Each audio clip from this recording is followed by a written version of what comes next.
네, 안녕하세요. 젊은 은퇴를 위한 구독자님, 마켓 리더님 덕분에 NTSX 13%까지 늘렸어요.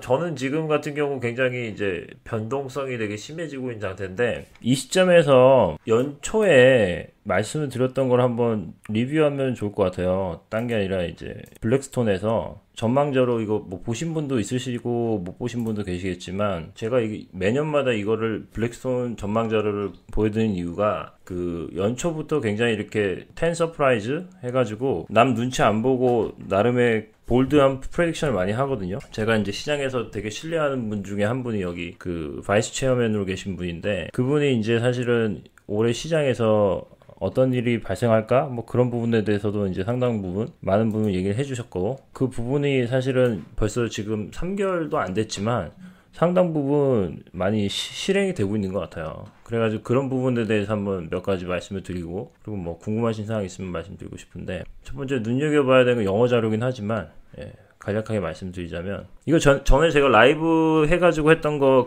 올려드린 영상이 있거든요. 나중에 관심 있으시면 보면 좋으실 것 같고, 먼저 이게 5번을 보면 뭐 10가지 전망이 있지만 다 말할 수는 없고, 5번을 보면은 상당히 이제 펜트업 디맨드라고 그랬죠. 그 당시 영상에서도.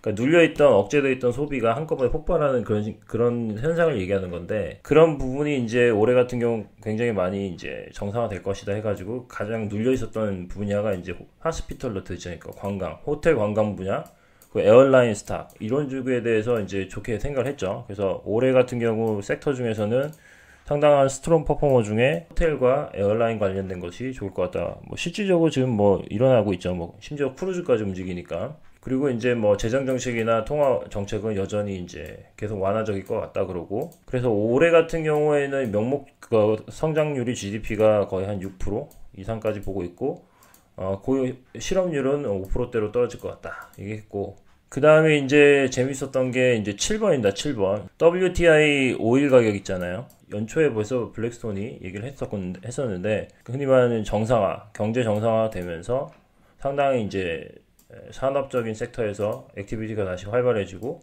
사람들이 이동을 하면서 WTI 가격이 배럴당 65불을 갈 것 같다 라고 얘기했었거든요. 지금 오일 가격이 지금 벌써 뭐 65불 정도 이미 회복을 했죠.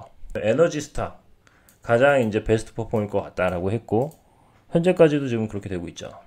8번 같은 부분이 이제 에쿼티 마켓에서 작년 같은 경우는 굉장히 특정한 섹터 기술주에 많이 편중이 됐었는데, 그런 것들이 이제 흔히 말하는 시장의 온기가 다른 섹터로 이제 퍼질 것이다. 그래가지고 이제 뭐 헬스케어나 뭐 기술주뿐만 아니라 다른 sek터, 전통 산업적인 전통 산업에 관한 섹터도 올라갈 것이다 얘기했었는데, 제가 지금 이제 약간 좀 일부러 뭐 제가 뭐 이렇게 공포심을 드리려는 게 아니라, 저도 이걸 그 당시에 이제 영상에서 말씀을 드렸지만 별로 그렇게 깊게 생각을 안 했는데 이 부분이 있어가지고 오늘 말씀드린 거거든요. 위험이 없는 리스크는 없다. 그래가지고 그 당시 뭐라고 했냐면, 주식시장이 어쨌든 거의 20% 정도가 이제 퍼스트 하프에서 조정받을 수 있다라고 얘기했었거든요. 물론 이제 다행한 거는 그 당시 뭐라 그랬냐면, 연말 정도 되면 후반기에 4,500까지 회복할 것이다 했었어요. 근데 지금 생각해보면 지금 뭐 시장이 지수적으로 크게 조정을 받지는 않았는데, 어찌됐건 간에 현재 홀딩하고 있는 주식에 따라서 뭐 고점 대비 뭐 많은 조정을 받은 주식도 있잖아요. 근데 이게 정말 이 말대로 된다면 거의 뭐 3,000 레벨인데, 작년 말 기준으로 봤을 때 굉장히 이제 개인적으로 이런 일이 발생하지 않았으면 좋겠는데, 어쨌든 간에 이런 전망이 있었다라는 걸 어쨌든 말씀드리고, 그나마 다행한 거는 말에 한 4,500 정도 회복할 것이다 라고 얘기했었고, 그 당시 경기 민감주가 이제 퍼포먼 잘할 것이라고 했고, 스몰캡이 라지캡보다 잘할 것이다 그랬고, 헤지펀드에서 롱숏으로 많이 썼던 게 이제 K-쉐입 리커버를 얘기했었고, 그래서 K에서 위에 해당하는 레그는 기술주들이나 헬스케어였고, 아래에 해당하는 레그는 이제 뭐 전통 산업에 관한 거였죠. 뭐 대면이 있어야지 돌아가는 그런 것들.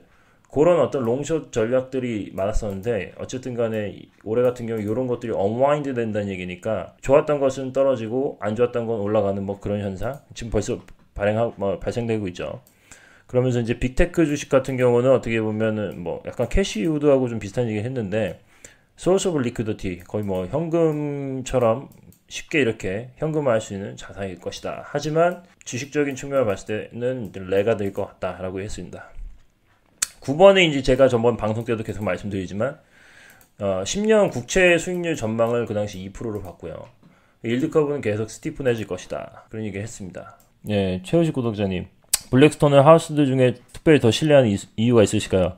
예, 요런 이유 때문에 그렇습니다. 그 연초부에 상당히 이렇게 구체적으로 이렇게 전망을 한다는 게 쉽지가 않은데, 물론 현존하는 그 가장 잘하는 프라이빗 에쿼티 중에 하나죠. 그래서 굉장히 이제 그 프라이빗 인포메이션을 많이 갖고 있다고 저는 개인적으로 생각을 하고 있는데, 예, 경기에 대한 진단 이런 것도 상당히 많은 데이터가 있을 것이고, 그리고 워낙 그 각 산업별로 이제 그 CEO들 이런 사람들하고 이제 많이 대화를 하기 때문에 언론에는 공개 못하는 뭐 여러 가지 자료들을 가지고 이런 전망 자료를 낼 것 같아요. 그래서 어쨌간에 전망 정리를 하자면 상당히 10가지 프로젝션 중에서 벌써 지금 실현되고 있는 것들이 꽤 많다. 예, 그런 부분입니다. 특히 이제 기름값의 WTI 같은 경우는 이미 벌써 됐고, 금리 같은 경우도 사실 굉장히 가파른 속도 올라가고 있고, 어쨌든 2% 정도를 보기 때문에 지금 한 뭐 150pp 좀 넘었죠. 그러니까 아직 끝이 아니다. 그래서 10년물 국채 금리는 점점 올라갈 것이기 때문에 거기에 대해서 모니터링 이제 하셔야 될 것 같습니다. 제일 이제 경각심을 가져야 될 만한 거는 첫 번째 상반기에 어쨌든 간에 주식시장이 거의 20%까지 조정이 있을 거라는 걸 얘기했기 때문에, 예, 섣불리 어떻게 보면 이제 바닥이라고 딱 얘기하기는 뭐 현재로서는 쉽지는 않은 것 같습니다. 굉장히 정확하죠? 예. 매년 이래요, 매년. 그리고 이거를 뭐 제가 다 보여드리면 못하지만 여기서 백데이터를 많이 보여주거든요. 이것도 재밌었죠, 작년에.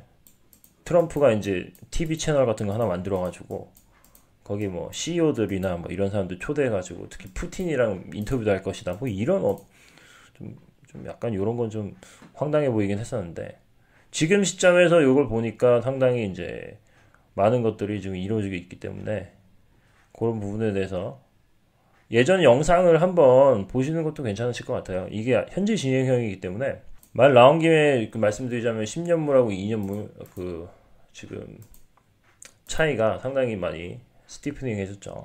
10년물하고 2년물의 그 국제 수익률 차이도 보면 거의 지금 142bp 정도거든요. 그러니까 아이볼 갖고 계신 분들은 계속 홀딩 하시면 될 것 같고, 그래 봐야 사실 뭐 절반 정도인 거잖아요. 200bp하고 그 이상도 갈 수 있는 거니까, 채권 쪽에서 상당히 이제 불안하신 분들은 좀 올해 같은 경우는 좀 이런 쪽으로 아이볼이나 이런 쪽으로 좀 대피를 하시는 게 마음 편하실 수 있을 것 같습니다. 이게 명목국채 같은 경우가 특히 지금 같은 경우에 개인적으로 어떻게 지금 리밸런싱을 하냐면, 정적 자산 배분 분량 중에서 사실 손실이 난 부분이 사실은 저 같은 경우도 뭐 명목국채에 관한 거죠. 그나마 이제 뮤니시펄 본드 같은 경우 많이 선방을 했고, 근데 이제 인베스트먼트 그레이드 뭐 LQD나 뭐 이런 거 같은 경우는 뭐 듀레이션이 길다 보니까 어쩔 수 없이 빠졌고 했는데, 어쨌든 간에 다행한 거는 채권이 조정받은 게 주식이 조정받은 것보다 훨씬 덜 하거든요. 그래서 안전자산 역할을 못 해준 채권이긴 하지만 뭐 어찌됐건 시장이 이런 상황이니까 아쉬운 대로 어쨌든 간에 딱 상대적으로 봤을 때 그래도 덜 떨어졌기 때문에, 지금 같은 경우 이제 주식도 같이 조정을 받았기 때문에 이러면 좀 얘기가 달랐겠죠. 채권은 조정받는데 주식은 계속 강세였다. 그러면 이제 리밸런싱하기 상당히 쉽지 않았죠. 근데 지금 같은 경우 채권도 떨어졌지만 주식은 더 떨어졌으니까 명목국채 그동안 좀 어떻게 보면 좀 들고 있으면 손실이 나가지고 평가손익이 나가지고 좀 마음이 안 좋으셨던 분들은 지금 같은 경우 일정 부분 리밸런싱을 하시면서, 예, 좀 줄이는 것도 방법이죠. 자연스럽게 그러면 아이볼을 갖고 계셨으면 상대적으로 아이볼의 웨이팅은 채권 부문에서 봤을 때, 포트폴리오 봤을 때는 좀 더 늘어나는 효과가 있는 거고, 그리고 주식 같은 경우도 사실 뭐 지금 바닥은 모르죠. 바닥은 아무도 모르는데 지금 같은 경우는 뭐 상당히 또 조정이 있기 때문에, 예, 경우에 따라서 뭐 리밸런싱을 원하시면 그런 걸 좀 눈여겨보시면서 진행을 하시는 것도 괜찮을 것 같습니다. 공송독자의 아이볼은 금리가 정점에 오를 때까지는 괜찮을까요? 저는 아까 보여드린 이 10년물, 2년물 국채 이 스프레드 보시면 그 정도를 기준으로 삼으셔도 좋을 것 같아요. 지금 여기 정도 있잖아요. 여기 132bp. 이게 사이클이잖아요, 사이클. 그래서 과거에 이제 고점 같은 경우는 보통 뭐 269bp 뭐 이런 경우도 있지만 200bp 이상은 거의 있었기 때문에 예, 그때까지는 뭐 충분히 뭐 들고 가셔도 제가 봤을 땐 나름의 역할을 상당히 해주지 않을까 기대는 하고 있습니다. 최현식 구독자님, 2%까지 금리가 올라간다고 해서 명목국채 비중을 좀 축소했습니다. 예. 근데 아마 또 그런 자료가 있어요. 제가 또 지금 뭐 공유는 못해요. 비공식 자료이기 때문에. 캐나다에서 리서치 쪽으로 나름 되게 스트롱한 쪽에서 이제 분석한 자료인데, 과거에 이제 명목국채가 그 계속 언더퍼포밍 했던 그런 해들이 있잖아요. 금리 사이클로 봤을 때. 그때를 이제 모든 데이터를 이제 다 조사를 해보니까 언더퍼포밍 했던 한 해를 봤을 때 어떤 현상이 발생하냐면 보통 이제 봄 정도까지 계속 이제 캐피털 로스가 나죠. 로스가 나고 이제 상반기까지 어떤 경우는 좀 늘어지면 이제 거의 상반기 말까지 계속 퍼포먼스가 안 좋다가 그 명목국채 같은 경우 말씀드린 거예요. 토탈 리턴으로. 그러다가 하반기가 되면서 아무래도 그동안 뭐 이자도 받을 것이고 연말까지 그래서 이자로 인해서 좀 그 캐피탈 로스가 좀 상쇄되는 부분과 그리고 어찌됐건 간에 그 해마다 채권이 조정이 있을 때 해마다 하반기 정도 되면은 그 연준에서 어떤 액션이 나오긴 하더라고요.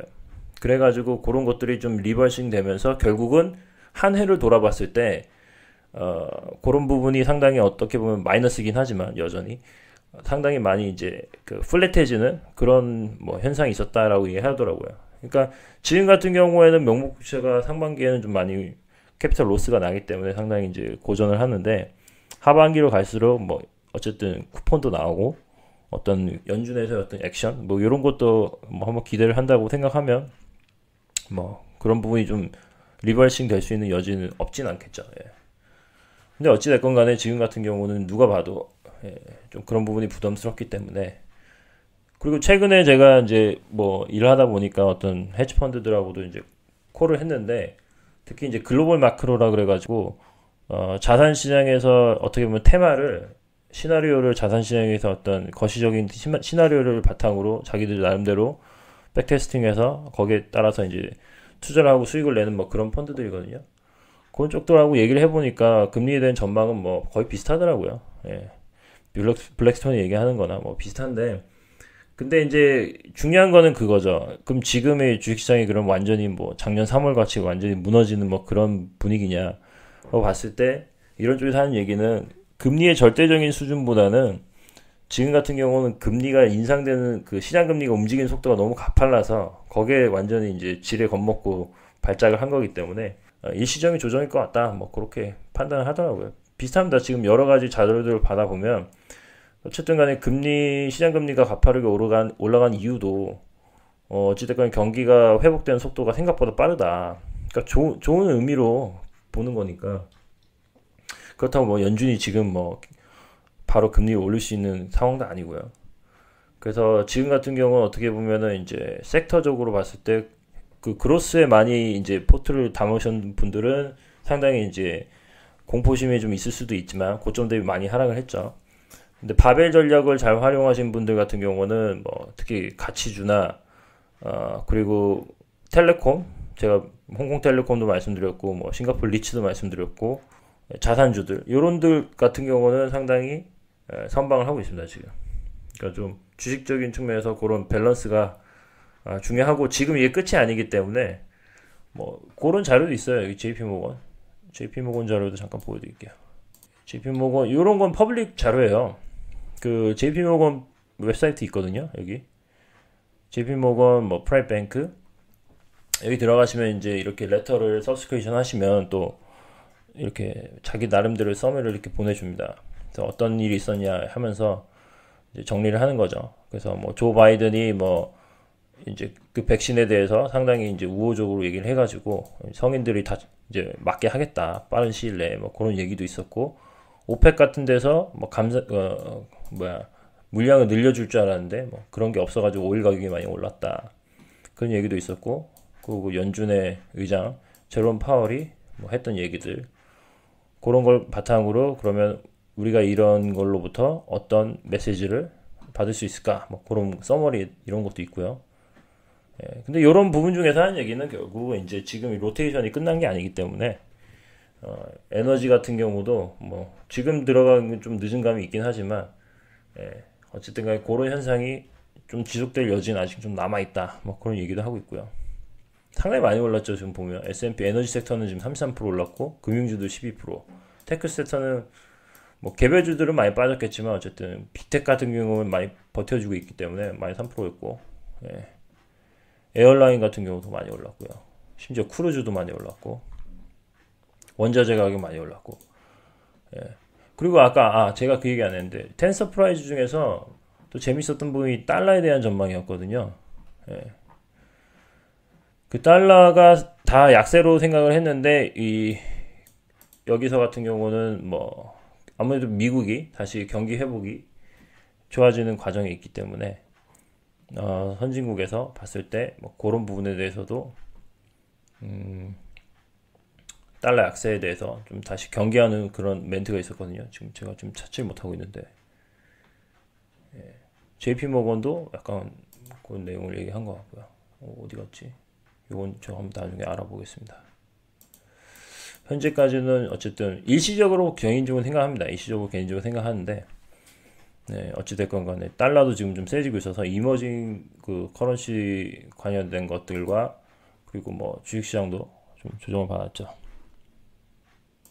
그렇습니다. 지금 시점에서 한번 이렇게 리비짓 하는 게 저한테도 많이 리마인드가 되고 아직 많이 남았잖아요. 남았으니까 그런 부분에 대해서 찬이 구독자님, 아이볼 ETF는 장기 투자용이 아닌 장단기 금리차 확대된 시기에만 투자해야 되는 상품인가요?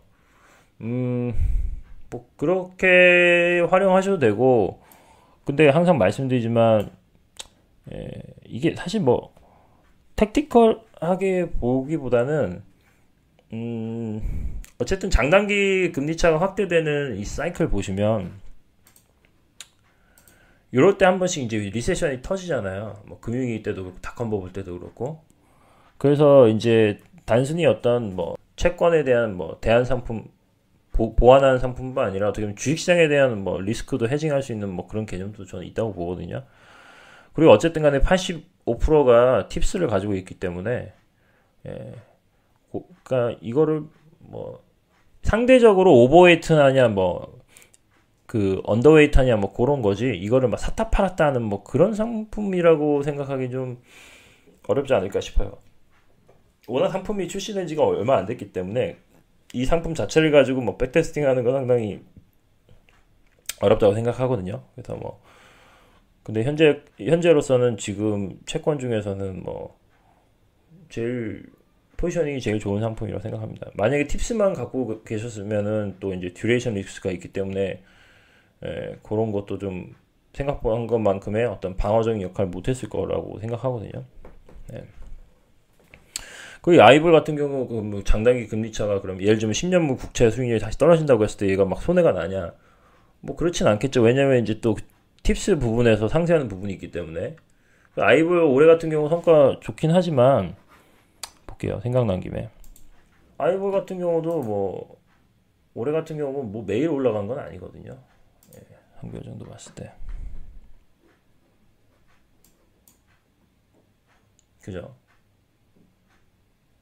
지금 연초부터 이제 많이 올라오긴 했어요. 많이 올라오긴 했는데 뭐 한때는 뭐 이렇게까지 올라가다가 지금 이렇게 빠진 이유가 왜냐면 얘도 무적은 아니죠. 그 장단기 금리차는 계속 확대되어 왔지만 지금 156 뭐 130 아까 얼마였죠? 잠깐만요.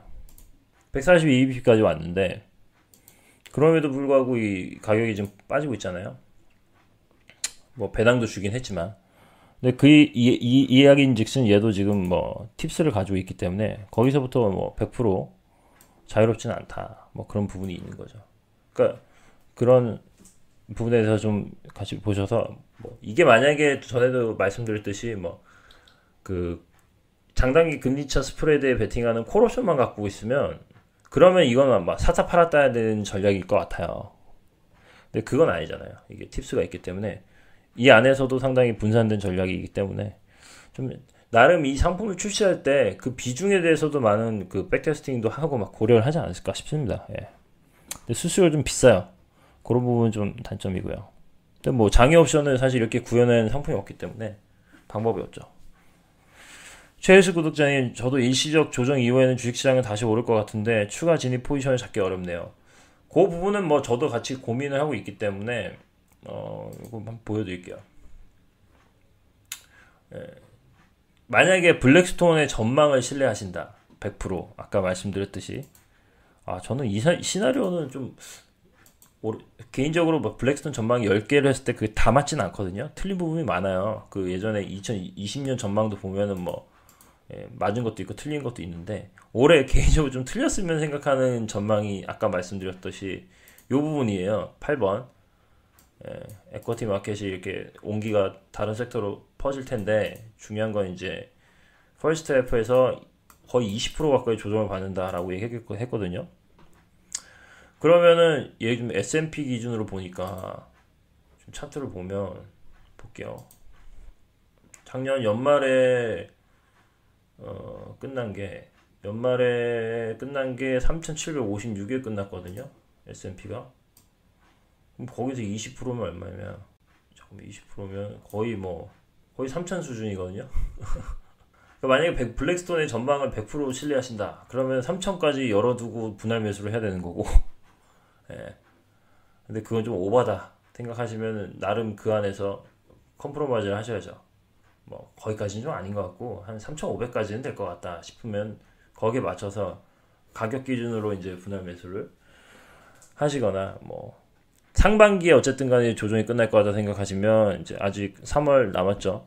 특히 올해가 이번 달 같은 선물 옵션 만기도 있고 변동성이 좀 확대되고 있는데, 현재로서는 4월, 5월, 6월이니까 3, 4, 5, 6 4개월 나눠가지고 기계적으로 그냥 이제 하시는 방법도 있을 수 있고요. 뭐 그런 부분은 이제 개인의 시각에 따라서 취사 선택하시면 되는데, 개인적으로 저는 뭐 차티스트는 아니고 단기 전망을 하는 사람도 아니지만 재밌는 상황은 어쨌든 간에 좀 지지를 받고 금요일날 올라오는 부분이 있어서, 개인적으로는 좀 이렇게 바라는 흐름은 뭐 개인적인 바람, 아무도 모르죠. 이거는 뭐 알 수가 없죠.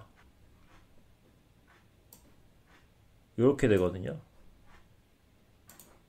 2019년 고점하고 이렇게 이어보니까, 과거에 보면 이제 12월 달에, 올해 1, 2월 달도 이럴 때 한 번씩 이제 반등을 줘가지고 다시 올라가는데, 이번에도 다시 올라갔거든요.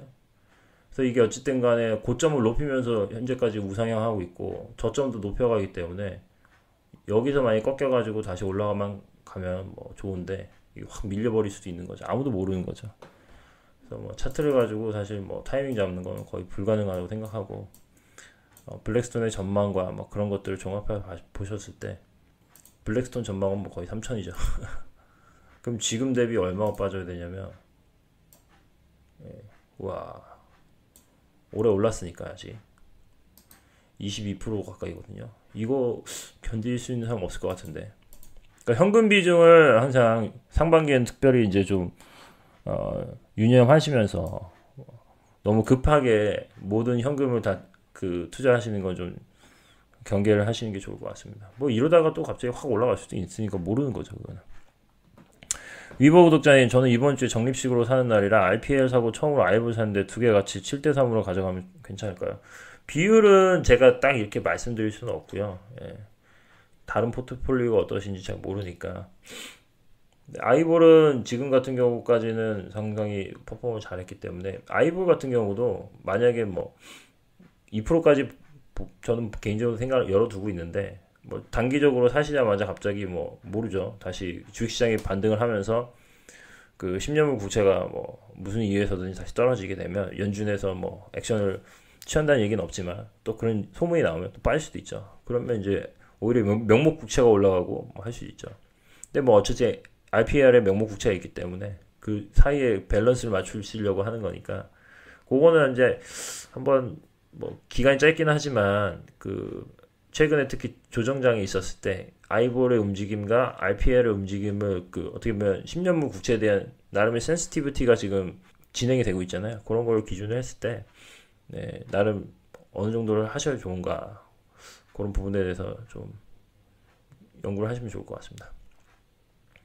최효식 구독자님, 작년 말에 라이브에서 엑셀이 말씀해 주실 때 귀담아 들을 거예요.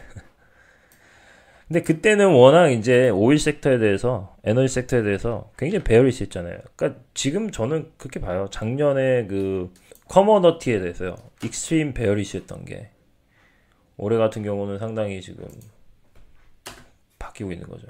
그러니까 이게 그 항상 그 센티먼트 따라가게 되면 역방향을 탈 수가 있고 오히려 가장 좋은 그 시점에서 반대되는 베팅을 할 수 있기 때문에 그래서 이 항상 자산 배분을 하는 게 궁극적으로는 개인이 투자할 수 있는 가장 가성비가 높은 어떤 투자 방법이라고 여전히 생각을 하고 있습니다. 전망 자료가 이제 한 12월 말 요때 정도 나왔으니까 12월 말 뭐 1월 초라고 볼게요. 그래도 뭐 와 그때 이후로도 뭐 28% 올랐으니까 많이 올랐죠. 저점 대비해서는 뭐 이렇게 올랐죠. 그러니까 여전히 이제 증명이 되는 거죠. 항상 모든 사람들이 공포에 질려가지고 다 팔아야 된다고 할 때가 뭐 이렇게 올라갔다 떨어졌다 가긴 하지만 그때가 기회인 거죠. 그러니까 지금 같은 경우는 이제 좀 약간 기술주 부분에 대해서 상당히 이제 또 우려가 많기 때문에 단기적으로 봤을 땐 또 그런 부분에 대해서 또 기회가 나올 수 있는 구간이 될 수도 있지 않을까 싶습니다. 뭐 여러 가지 이제 은행들 자료도 봐도 기술주가 뭐 그동안 오버밸류 된 거는 많이 알고 있었죠. 하지만 그럼에도 불구하고 저도 개인적으로 투자하는 이유가 흔히 말하는 디지털 트랜스포메이션이라고 하죠. 지금 모든 어떤 기업에서 일하는 뭐 정부 조직뿐만 아니라 개인들이 일하는 삶의 패턴들이 구조적인 변화를 겪고 있잖아요. 그러니까 그런 부분에 대해서는 굉장히 흔히 말하는 장기 메가 트렌드가 형성되고 있기 때문에 저도 갖고 있어요. 지금 이거 지금 엄청 조정을 받아가지고 좀 쓰라리긴 한데 도큐사인 예를 들어볼게요. 이것도 같은 경우도 지금 이번 주에 상당히 조정을 많이 받았거든요. 볼게요. 이게 지금 뭐 최근에 고점 대비는 거의 30%까지 빠졌다가 25%까지 이제 축소하면서 빠진 건데, 근데 전 별로 걱정 안 합니다. 이런 주식 같은 경우는. 왜냐면 저희 회사에서도 쓰거든요. 이거 도큐사인. 요즘 보면은 비대면으로 모든 계약서 같은 걸 뭐 텀시시라든지 심지어 뭐 투자 이런 것도 많이 하거든요. 근데 이게 과연 일시적인 어떤 트렌드냐, 이 전염병이 끝났다고 해서 이 트렌드를 리버싱 할 거냐, 저는 그 생각하지 않거든요. 그래서 이런 경우가 상당히 저는 굉장히 또 좋은 트레이딩이자 뭐 장기로 봤을 때 적립할 수 있는 좋은 기회가 왔다 싶어가지고 저는 뭐 별로 걱정을 안 합니다. 개인적으로. 비중이 많으시면 좀 이제 저번 주하고 이번 주는 그러니까 상당히 이제 공포가 있을 수도 있었겠다 싶습니다. 개인 투자자들 같은 경우에. 동백 섬코미 구독자님, 은퇴 앞둔 상황이라 안정된 포트폴리오를 찾던 중에 마켓 리더님 영상을 보고 이번 조정장 전에 성장주 모두 정리하고 에너지, 텔레콤, 금융, 제약, 아이볼, 회사채 등을 포트폴리오에 담아 잘 방어했습니다. 다행이네요. 같은 영상을 보시더라도 어떻게 앵글을 잡고 보시냐에 따라서 뭐 반대로 해석할 수도 있잖아요. 말씀 나온 김에 제가 말씀드렸던 또 이제 요즘은 6823이죠. 6823 배당 잘 주는 이런 거 같은 경우. 이어투데이 볼게요. 이어투데이 뭐 배당 받으려고 샀는데 예를 들자면 뭐 이런 식이죠. 투자가 뭐 의도하지 않았는데 배당 받으려고 산 주식이 지금 거의 캐피탈 게인만 8% 났잖아요. 근데 얘가 배당도 잘 주잖아요. 지금 올라간 가격 대비 그래도 6.5% 정도 나오잖아요. 보시면 배당도 뭐 줄어들지 않았어요. 2020년 뭐 대비 우리 배당이 소폭 늘어났죠. 이런 주식 같은 경우에는 뭐 지금 캐피탈 게인도 낮고 배당도 받아야 되고 하니까 상당히 뭐 마음 편하죠.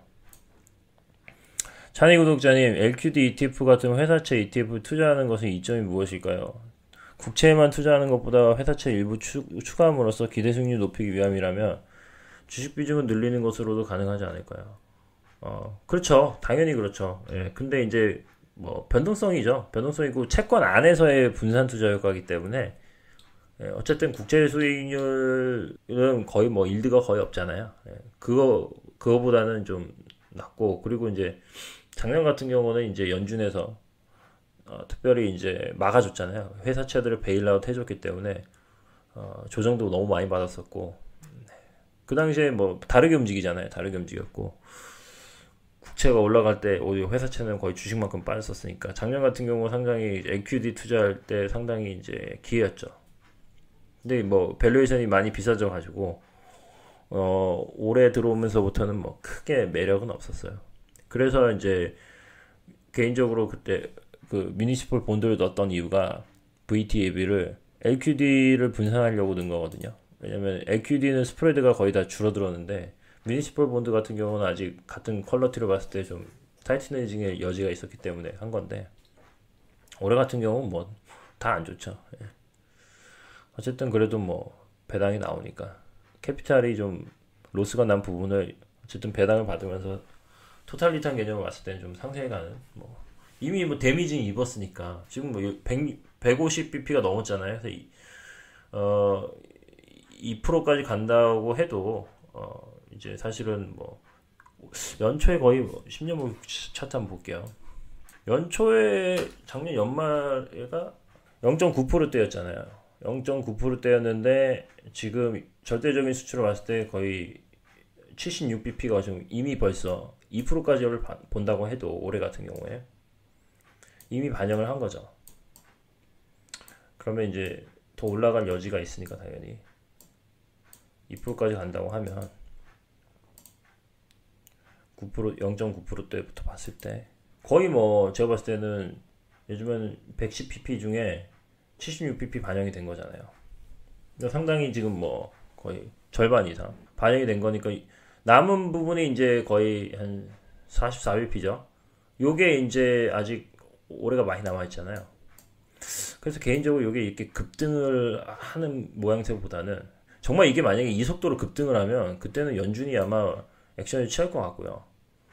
근데 이 속도로 급등하기보다는 어떻게 보면 약간 좀 연말까지 완만하게 지금 이론적인 계산으로 하면은 거의 글쎄요 한 44bp니까 한 9개월 남았다 9개월 10개월 정도 잡으면 글쎄 한 달에 한 4에서 5bp 정도 꾸준히 완만하게 상승하면 제일 좋겠죠. 그 당시에도 말씀드렸던 이유가 이제 워낙 이제 작년 3월달에 이렇게 급락을 했기 때문에 이때까지는 급하게 올라와도 이상할 게 없죠. 근데 요 사이에서부터 지금 수준부터가 좀 약간 기술적으로 봐도 좀 부담스러운 부분이니까요. 좀 이때 좀 엎치락 뒤치락 하면서 이렇게 시간을 끌면서 올라가지 않을까 싶습니다. 그랬으면 좋겠고요. 예, 개인적인 바람이고 참고만 하시고요. GBR 90 구독자님, 월가가 연준에게 YCC 압박을 주기 위해 하락시킨다는 이야기는 얼마나 신빙성이 있을까요? 글쎄요, 뭐 그렇게 볼 수도 있죠. 사실 뭐 단기금리야 뭐 정책금리인 거고, 근데 10년물 같은 경우는 그냥 시장 참여자들이 시장에서 수급에 의해서 결정되는 금리이기 때문에 선반영을 하는 거죠. 그래서 어떻게 보면 그런 시각으로 생각할 수도 있죠. 더 돈을 좀 확실한 제스처를 보여서 푸는 방향으로 보여달라. 그 포지션 잡아놓고. 근데 뭐 월가라는 것도 사실은 뭉뚱그려서 하나의 집단으로 단일 호모지니어스한 집단으로 볼 수 있는 건 아니잖아요. 그 안에서도 포지션이 다르고 이해관계가 다르기 때문에 뭐 그거는 뭐 그렇게 생각하실 수도 있지만 이 안에서도 뭐 반대되는 베팅하는 세력들도 있고 다 다르기 때문에 그냥 그거는 뭐 하나의 오피니언 정도로만 뭐 생각을 합니다. 위버 구독자님 감사합니다. GBR 구독자님, 기관들이 채권 입찰에 소극적으로 나서서 금리 상승을 부채질한다는 것도요. 근데 그거는 사실 뭐 그렇게도 볼 수 있고, 뭐 투자자 입장에서 봤을 때 지금 금리 상승이 가파르게 이루어질 것이 아무래도 보이니까 굳이 지금 시점에서 공격적으로 그거를 뭐 꼭 필요한 비중이 아닌다면 적극적으로 하는 것 자체가 좀 어떻게 보면 좀 맥센스하지 않죠. 네. 최혜주 구독자님, 결국 섹터는 돌고 돈다는 걸 최근에 느껴요. 작년에는 기술주만 막 얘기하다가 지금 원자재랑 경기 민감주 얘기뿐이네요. 이게 결국에 이제 수익률적인 측면에서 가성비를 보는 거니까 매년 이제 헤지펀드나 모든 펀드 매니저들은 자산 배분하는 사람들도 그렇고 남의 돈 받아서 운용한 쪽에서는 어쨌든 시장 대비 좋은 수익을 내려면 이미 작년에 성과가 많이 난 자산에서 더 업사이드를 보고 들어가는 것보다 많이 떨어져 있는 것들이 조금이라도 회복을 했을 경우에 생기는 업사이드가 가성비적인 측면에서 리스크 대비 리턴이 훨씬 높다 생각하면 그쪽으로 아마 가는 게 맞겠죠. 그래서 항상 그 컨트레리언, 그러니까 남하고 좀 다르게 생각하는 그런 관점을 이제 갖는 게 뭐 저는 상당히 뭐 좋다고 생각합니다. 그래서 ARK 같은 경우가 올해 같은 경우가 상당히 상징적인데 작년에 워낙 올랐으니까. 근데 뭐 연초에도 막 급등을 하면서 이게 또 증폭 효과가 있을 수 있다고도 말씀드렸죠. 라이브 방송 때도 워낙 추종하는 그 개인 투자자들이 많기 때문에 ARK가 사는 주식이 오르는 건 좋지만 역방향 타면 사실은 증폭 효과가 발생할 수 있죠. 지금 뭐 고점 대비 거의 33% 찍고 다시 올라갔으니까 올해 뭐 올라간 거를 뭐 반납하고 내려갔죠.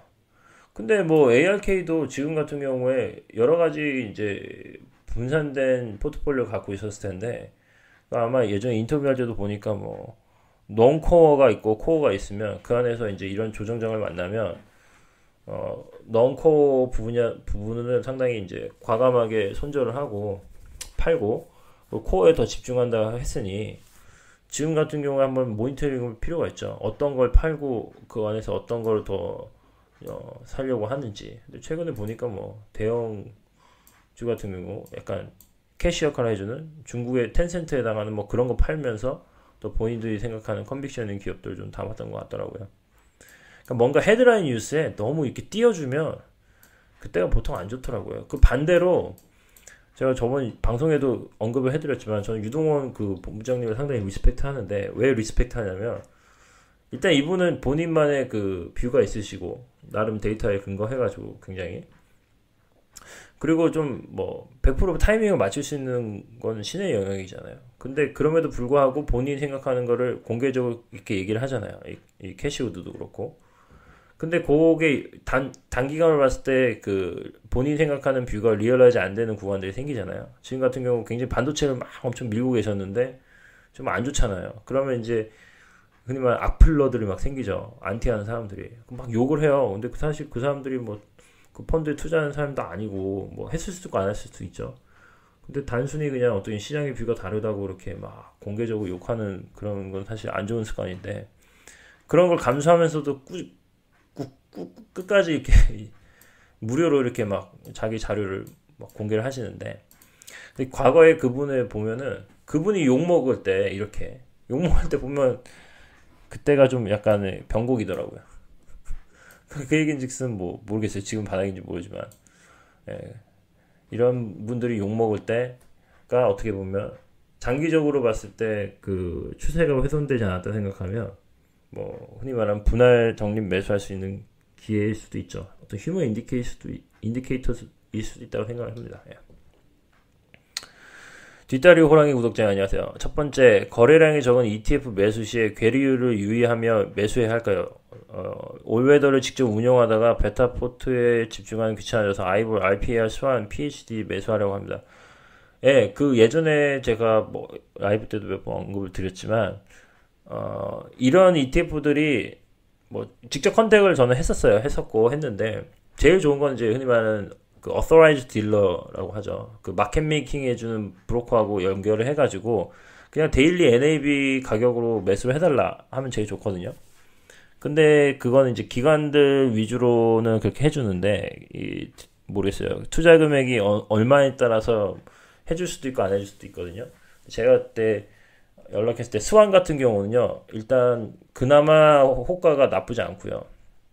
그래서 비드가 있고 에스크가 있으면 그 홈페이지에서 NAV 이런 것들이 공시가 혹시 되면 그거를 이제 기준으로 지정가 주문을 하시면 제일 낫고 RPR 같은 경우나 뭐 이런 부분은 사실 뭐 금액이 한 50만 불 이상 US 달러 그러면 이제 직접 데일리 NAV로 뭐 받아주기도 하거든요. 마켓 메이커들이. 근데 그것도 쉽지가 않으면 그냥 이제 비드하고 에스크 중간에 미드 가격으로 넣으신 다음에 뭐 NAV 기준으로 하셔도 되고 아니면 미드 가격으로 하셔가지고 일단 지정가 주문하셔서 거래가 되면 뭐 크게 뭐 차이가 나지 않지 않을까 싶습니다. 근데 특히 이런 거래량이 작은 ETF는 가능하면 장 초반 한 30분, 1시간 정도 안에서는 거래 안 하시는 게 좋고요. 그때는 이제 여러 가지 시장의 그냥 움직임에 따라 수급에 따라 누가 갑자기 모르고 막 마켓 주문을 막 넣어버리면 그냥 확 떠가지고 거래가 될 수도 있잖아요.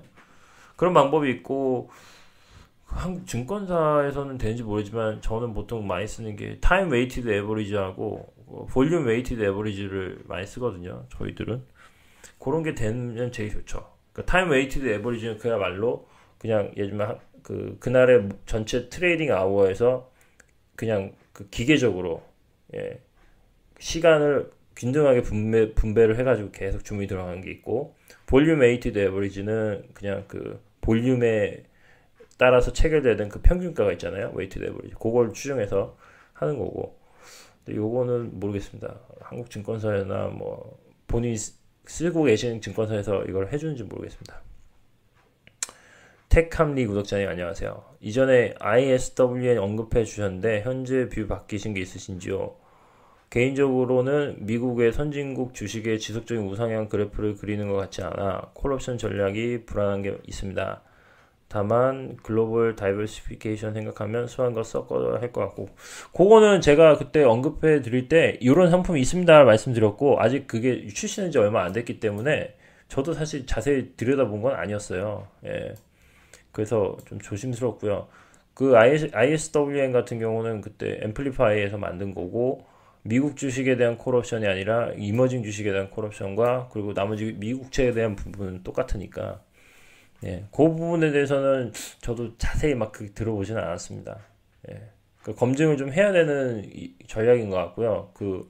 과거에 백테스팅 했던 것도 좀 찾아봐야 될 것 같고요. 근데 이론적으로는 나쁘진 않을 것 같아요. 왜냐면 이제 보통 이제 이머징 같은 경우가 이제 달러 강세가 되면 이제 또 언더퍼포밍 하잖아요.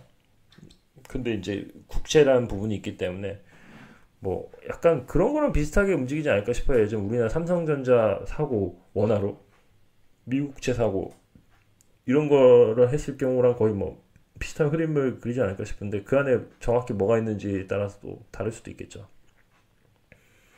아직 확실하게 검증된 전략은 아닙니다. 출시된 지도 얼마 안 됐고요. 최근에 어떻게 움직였죠? 성과가 별로 안 좋았을 것 같은데 있나요? 지금 좀 볼게요. ISW인가 이거였죠.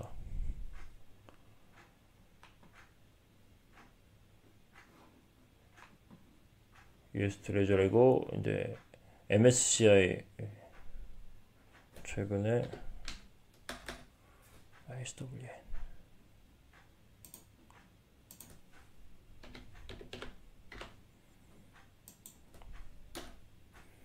주식시장이 안 좋았으니까 출시한 다음에부터 별로 그렇게 좋지는 않네요.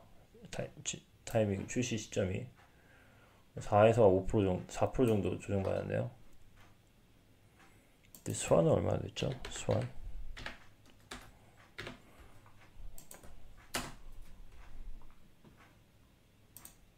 스완 같은 경우가 글쎄요, 이것도 뭐 한 4%. 별 차이가 없네요. 주식적인 어떤 결국 명목부채 때문에 이게 둘 다 얻어맞은 것 같네요. 그러니까 지금 같은 시기가 자산 배분하는 데 있어서 굉장히 무의미하게 느끼실 수 있는 시기죠. 채권도 안 좋고 주식도 안 좋고. 근데 이거는 이제 타임스팬을 짧게 봤을 경우고 어쨌든 길게 봐야죠. 길게 봤을 경우에는 이게 과연 얼마나 이렇게 지속이 될까 그렇게 생각을 하지 않습니다. 결국은 다시 코릴레이션이 회복될 거라고 생각하고 있습니다. 요거는 좀 지켜봐야 될 것 같습니다.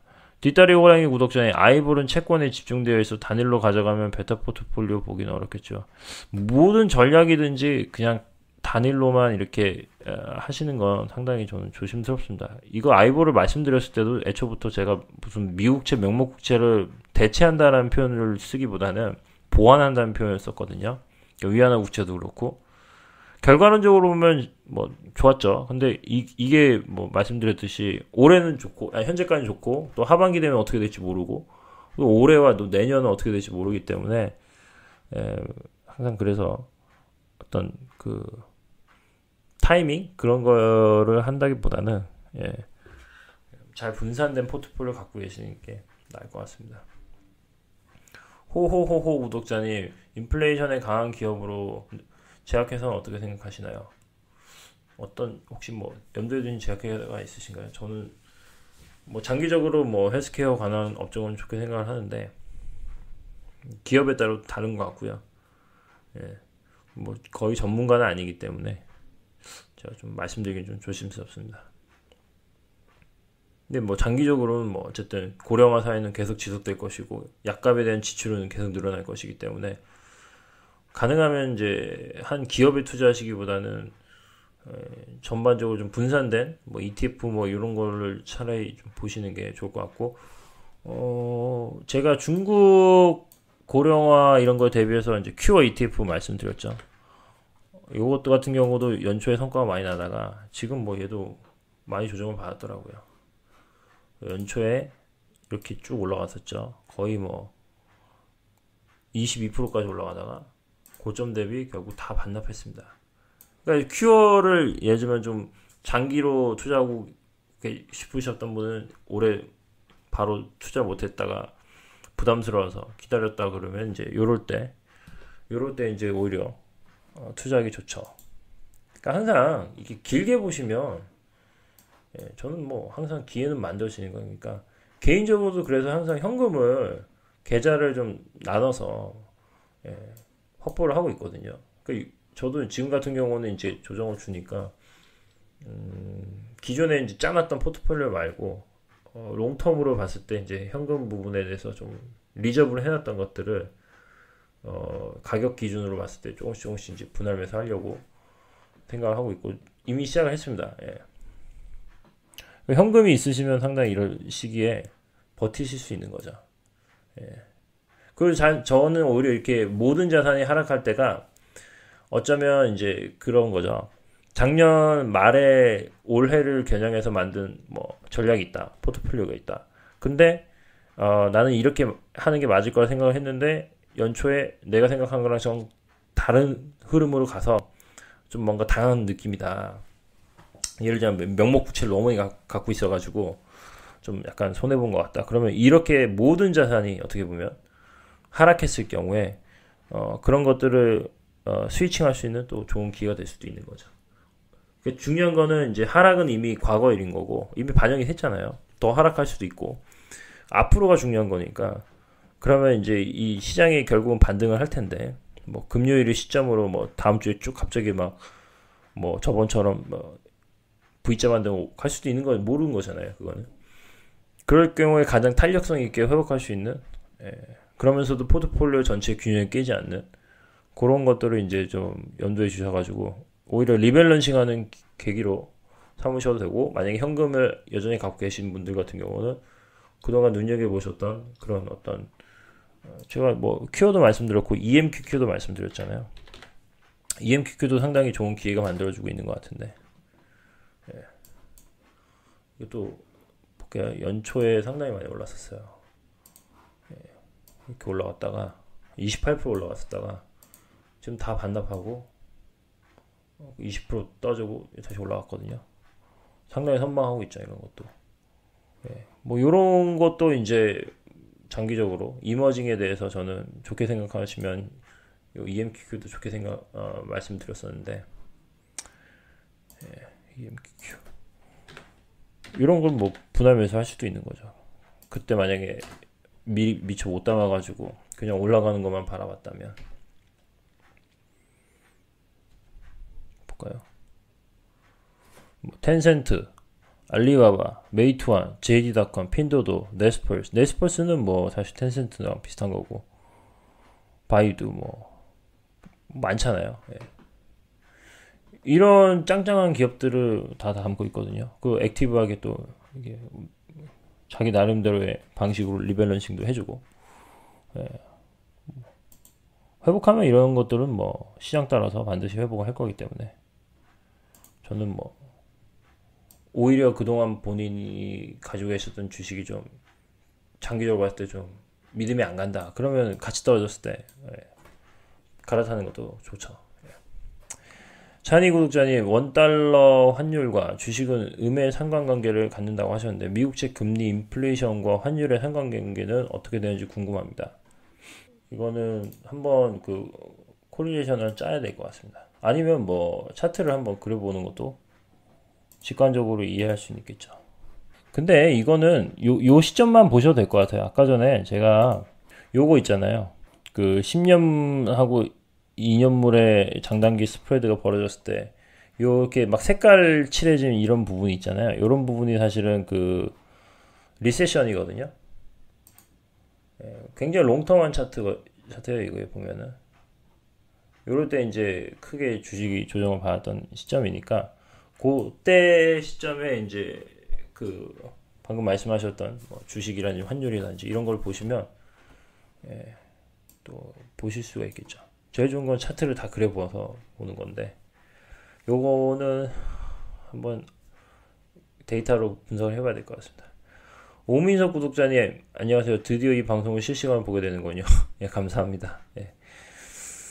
뒷다리 호랑이 구독자님 키움증권에 T웹 V앱 매수 기능이 있네요. 아 그래요? 너무 좋네요. 그럼 그냥 그거 쓰세요. 예.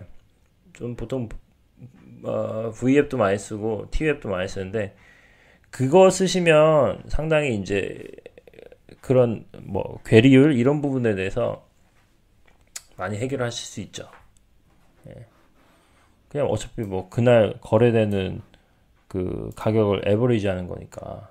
찬이 구독자님 감사합니다. 사용하고 계시는 차트에서 고점 대비 하락률을 볼 수 있는 도구가 편리해 보이는데 이런 도구가 있는 무료 사이트가 있을까요? 글쎄요. 찾아보면 있지 않을까요? 뭐 여러 가지 요즘에 워낙 특히 이제 주식 관한 그 외국 사이트들 같은 경우는 워낙 경쟁이 치열해져 가지고 그런 부분에 대해서는 이제 좀 많이 이렇게 오픈을 하는 것 같은데 아니면 그 지금 쓰고 계신 증권사 그런 것도 되지 않나요? 한국증권사도 충분히 이런 거는 HTS인가 뭐 그런 거 보면은 나오지 않을까 싶은데요. 인터랙티브 브로커 이런 거는 뭐 당연히 나올 것 같고요. 해외 주식 거래하는. 예. 근데 모바일로 하는 건 좀 쉽지 않을 것 같고. 저는 어쨌든 간에 대부분 블룸버그만 사용해가지고 스탁 차트 뭐 그런 웹사이트도 있고요. 근데 이런 것도 결국에는 뭐 어느 순간 되면은 장기 데이터 보려고 하면 돈을 내라고 하니까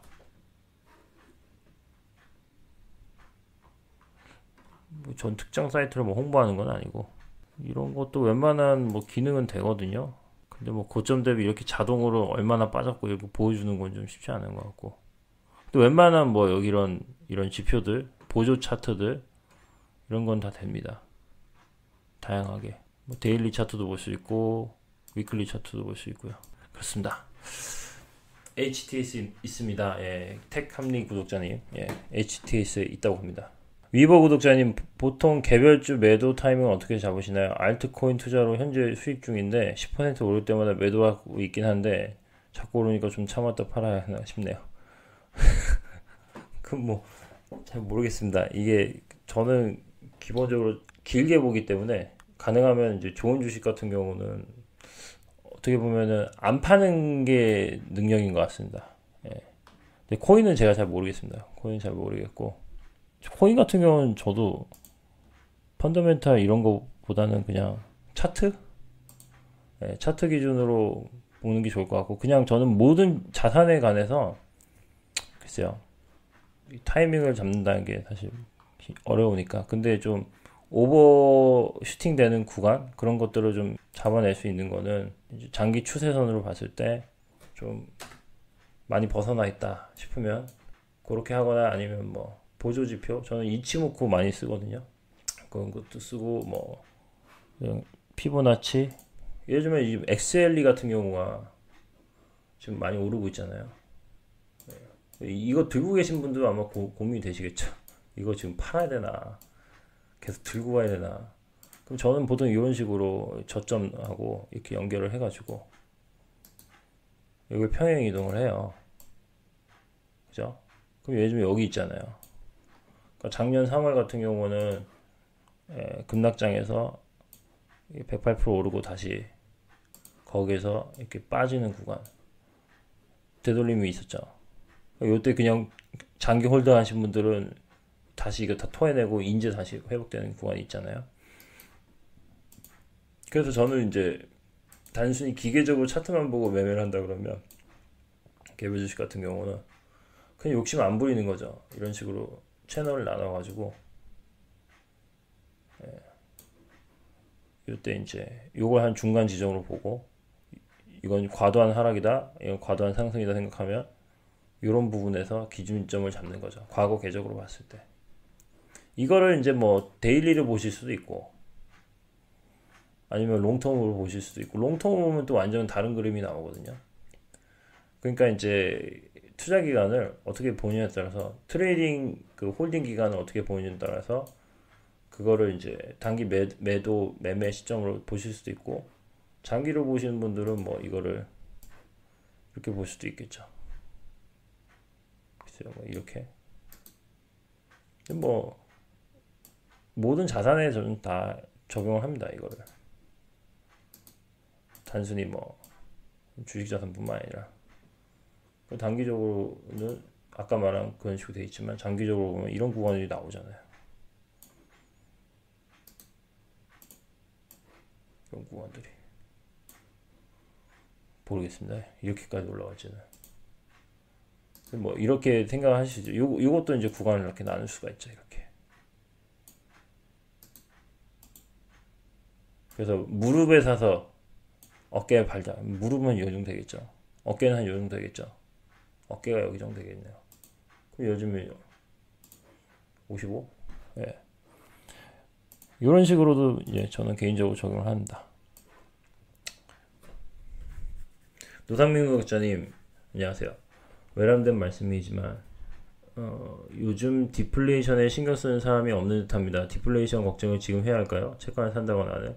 그니까요. 이게 근데 요런 거는 좀 생각하셔야 될 것 같아요. 상반기는 제가 봤을 때 이미 그 헤지펀드가 되든 뭐 어디가 되든 이미 세팅이 끝난 것 같아요. 요 그 로테이션 트레이딩으로 한번 크게 수익률을 한번 벌자 뭐 이런 느낌인 것 같아요. 그래서 지금 보면, 그래서 제가 엑셀이 뭐 좋게 생각하고 했지만 이런 업사이드로 봤을 때 이게 혹시라도 이제 또 되돌림이 생기면 치고 다시 빠질 수도 있잖아요. 가성비적인 측면에서 봤을 때 지금 이런 그 흔히 말하는 로테이션이 막 진행되고 있는 섹터에 들어가기보다는 저는 오히려 조정받는 것들을 상반기에는 좀 분할 매수를 하고, 하반기 정도 되면 또 약간 이런 것들이 리버싱 되는 구간이 나오지 않을까 싶어요. 뭐 상반기일 수도 있고 하반기에 대해서 뭐 아무도 모르죠. 그러니까 아까 말한 노상민 구독자님 같은 경우도 채권을 대해서 좀 굉장히 또 공포심에 질려 있는데, 아까 제가 초반에 방송 때 말씀드렸듯이 캐나다 그 리서치 회사에 보면 오히려 상반기에는 토탈 리턴이 안 좋다가, 명목구체 얘기 말씀드리자면 하반기로 갈수록 그런 것들이 상당히 회복되면서 이제 결국 이어엔드로 봤을 때는 토탈 리턴이 거의 뭐 플랫하게 끝나는 그런 예상을 하더라고요. 과거의 어떤 궤적으로 봤을 때. 그 얘기인즉슨 이제 오히려 하반기로 갈수록 연준에 대한 어떤 뭐 금리에 대한 장기 금리를 낮추려고 하는 뭐 오퍼레이션 트위스트가 되든 뭐가 되든 그러는 거에 대한 기대감이 형성될 가능성이 당연히 저는 있다고 보거든요. 그러니까 항상 이 뉴스 따라서 생각하기보다는 시장에서 포커스를 두고 있는 부분이 있는데, 그 부분이 아닌 다른 어떤 변수가 될 만한 게 뭘까, 그런 시나리오도 항상 생각하시는 게 제일 좋을 것 같습니다. 그래서 계속 결국 돌아가는 얘기는 자산 배분도 뭐 올해는 뭐 상반기엔 채권이 좋다, 뭐 아니면 주식이 좋다 이렇게 하는 것 자체도 거의 뭐 한 주식이 올라가냐 떨어지냐 그 타이밍 잡는 거랑 비슷하기 때문에 그냥 지금 같은 경우는 명목 부채가 많이 빠졌잖아요. 그러면 그냥 기계적으로 원래 생각하는 전략이 리스크 패러디다 그러면 거기 맞게 그걸 리밸런싱 하는 거죠.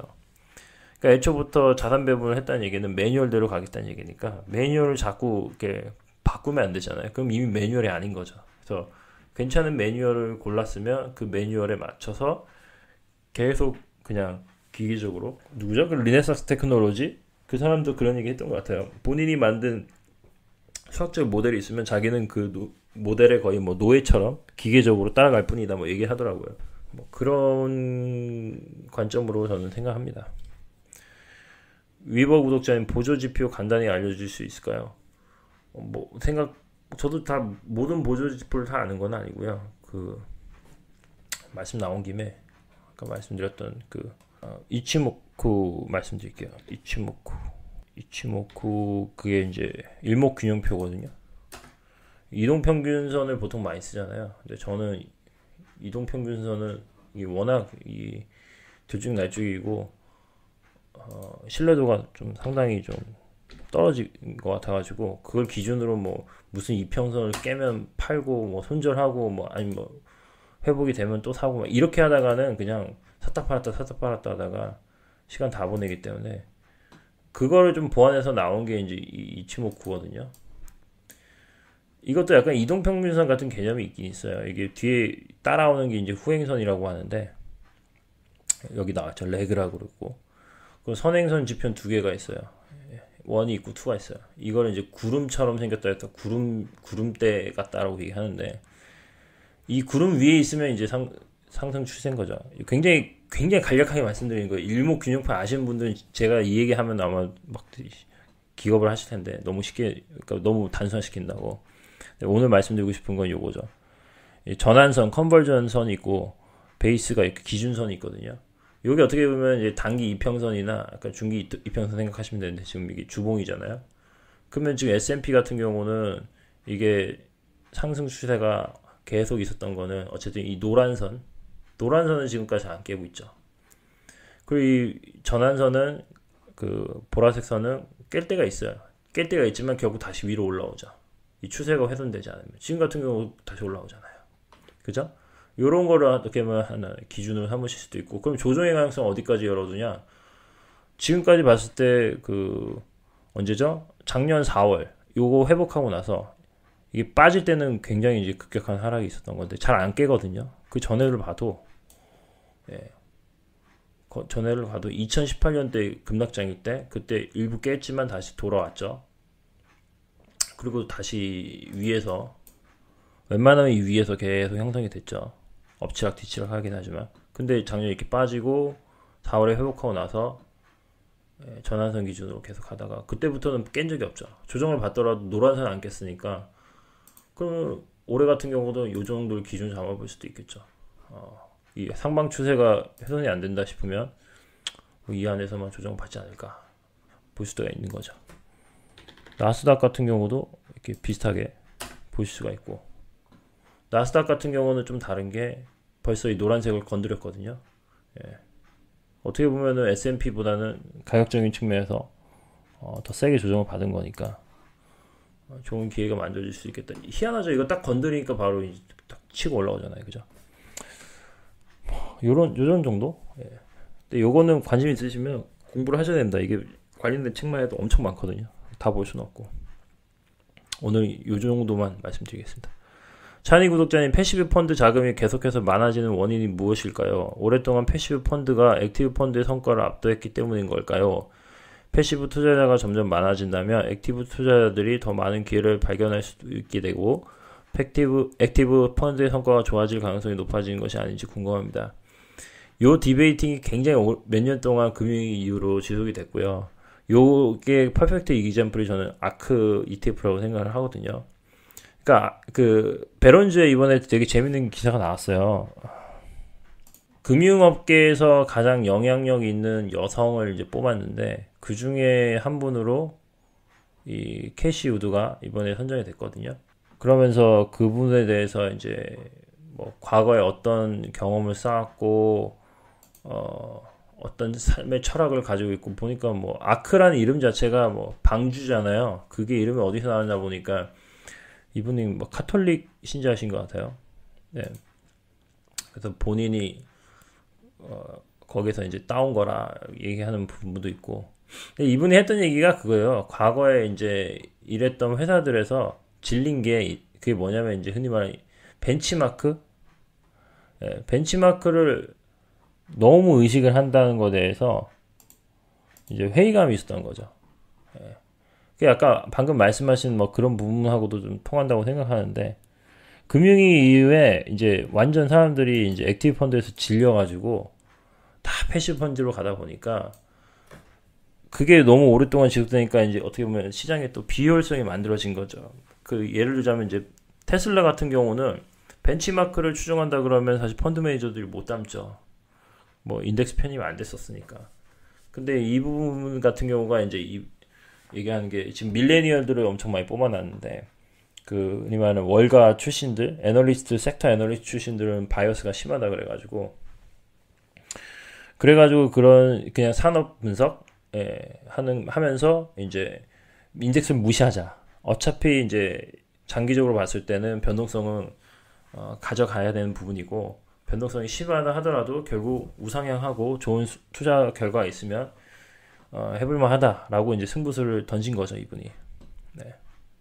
좀 길어요. 긴데 나름 여기 대해서 상당히 그 심층적으로 이분이 어떤 철학을 가지고 어떤 부모님이 뭐 레이다인가 뭐 레이다 그런 뭐 관측하는 뭐 그런 분이었고, 뭐 무슨 회사에서 뭐 어떤 일을 했고 어떤 멘토를 만났고 뭐 그런 부분도 다 길게 설명을 해놨더라고요. 네. 근데 이분이 하는 얘기가 약간 거기 트렌드, 찬희 구독자님이 말씀하신 트렌드를 역행하면서 어떻게 보면 패시브 펀드로 인한 만들어진 그 비효율성의 반기를 든 가장 대표적인 사례이지 않을까 싶습니다.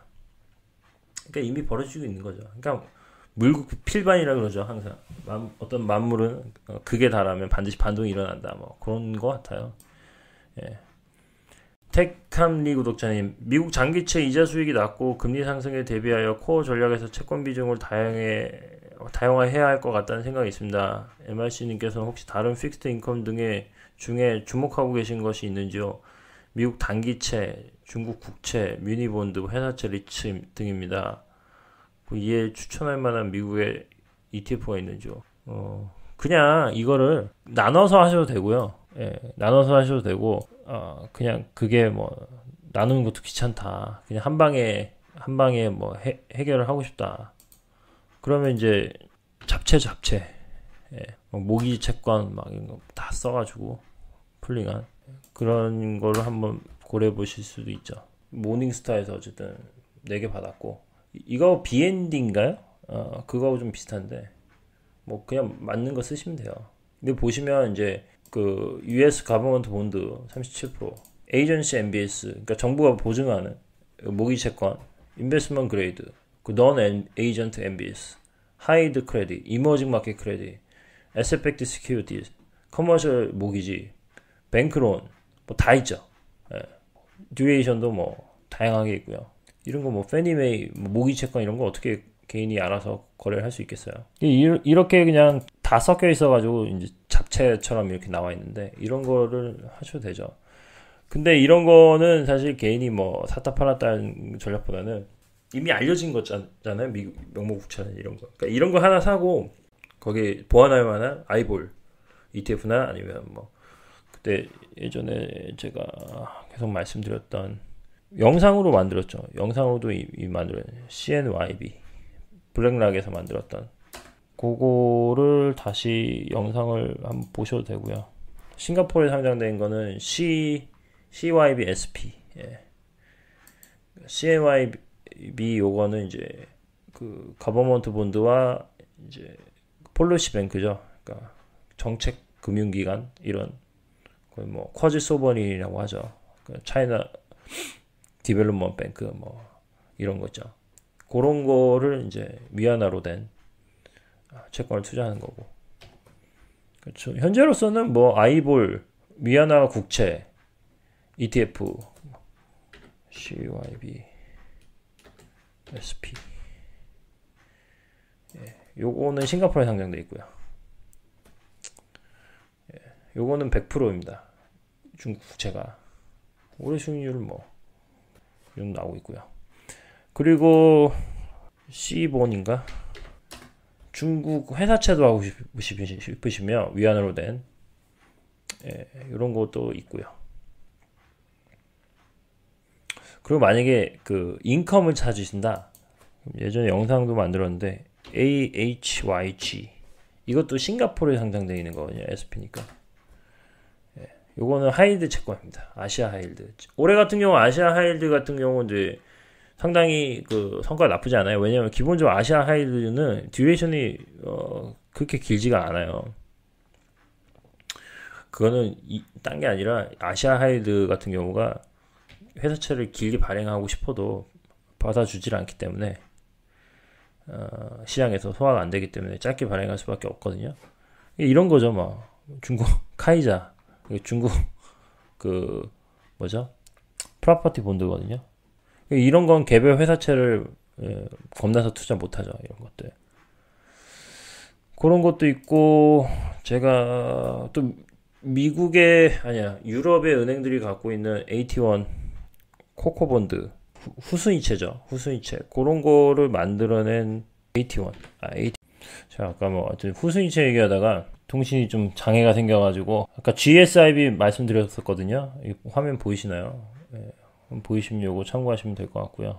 어찌됐건 간에 이제 채권의 종류가 상당히 다양하기 때문에 가능하면 이제 ETF를 통해서 아까 말씀드렸던 이 FIXD 그리고 뭐 IBOR 그리고 CMYB 더 욕심이 나시면 공부를 좀 하셔가지고 이런 후순위채를 투자할 수 있는 AT1 런던에 상장되어 있습니다. 아까 참고로 말씀드렸던 그거는 그런 것까지 하시면 사실 뭐 개인이 할 수 있는 투자 중에서 뭐 그 C본도 말씀드렸고요. 웬만한 뭐 에셋은 그냥 상장된 ETF로만 해도 다 커버가 가능한다고 생각합니다.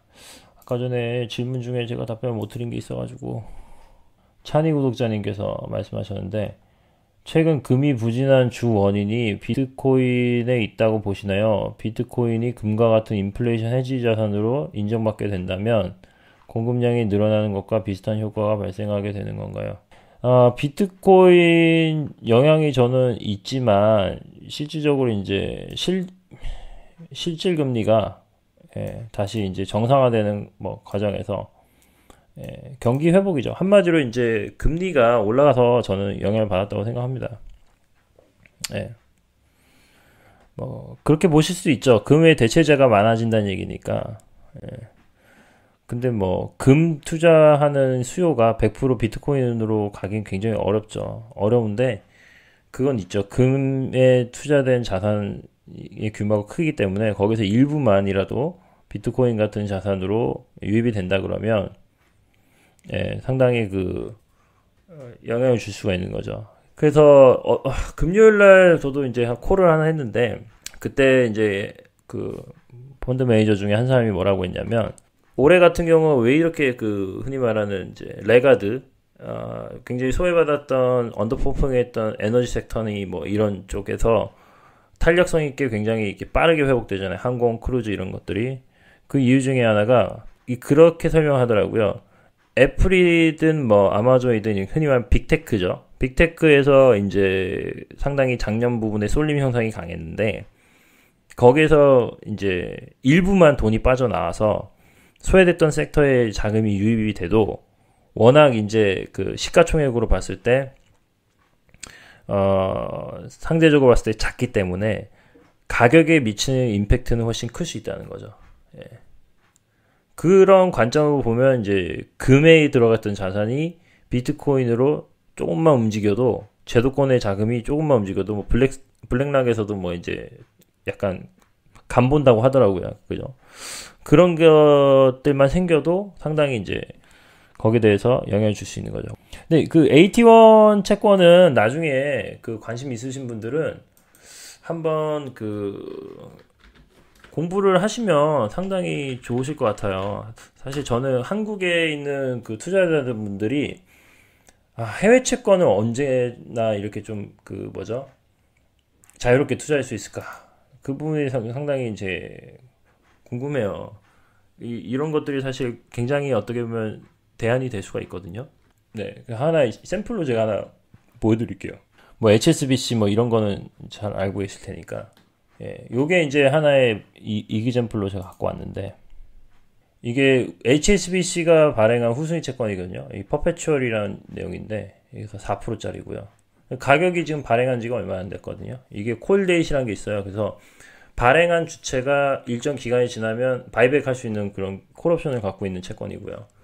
그래서 이제 10년물인데 발행하고 이제 10년 후에 콜을 할 수 있거든요. 그러니까 3월 9일 날 콜을 할 수 있는데 100에 콜을 하게 돼 있거든요. 그러면 이 회사가 망하지 않는 한, 그리고 흔히 말하는 자기 자본의 어느 일정 비중을 만큼 이제 NPL이 증가해가지고 막 까먹지 않는 한 2026년 3월 9일까지 콜할 때까지 이제 이자 포함해서 지금 현재 가격으로 매입을 했을 때 얻을 수 있는 수익률이 연수익 연으로 한 4%인 거죠. 괜찮죠. 이게 지금 가격이 상당히 많이 밸류에이션이 높아져가지고 이 가격 주는 거거든요. 예전에 발행한 채권들 같은 경우에 예를 들자면 바클레이즈 많이 아실 테니까 바클레이즈 7.875였나? 예, 이게 바클레이즈에서 발행한 후순위채였거든요. 이 채권인데 장난 아니죠. 작년에 급락할 때 이때 완전 기회였죠. 33% 급락했습니다. 채권 가격이 여기까지 빠졌어요.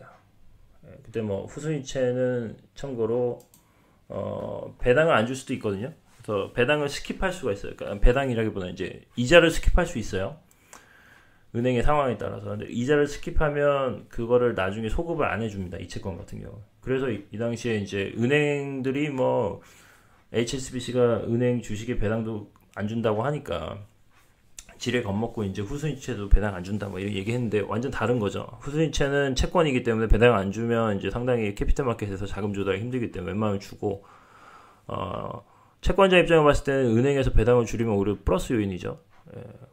잉여 현금이 더 많아지는 거니까. 근데 그때는 마켓이 패닉해가지고 이제 생각 못했는데 이 정도 가격에 아마 그 채권을 매입을 했으면 바클레이 7.87로 볼게요. 아까 그 급락했을 때 요때 72였죠.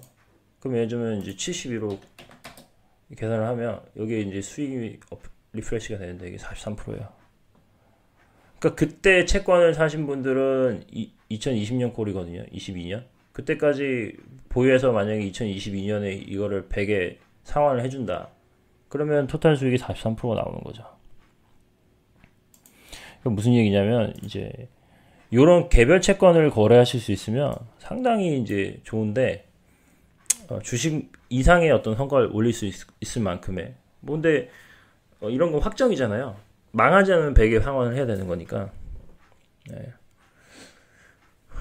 근데 문제는 이런 거는 이제 기본 단위가 20만 불입니다. US 달러 20만 불.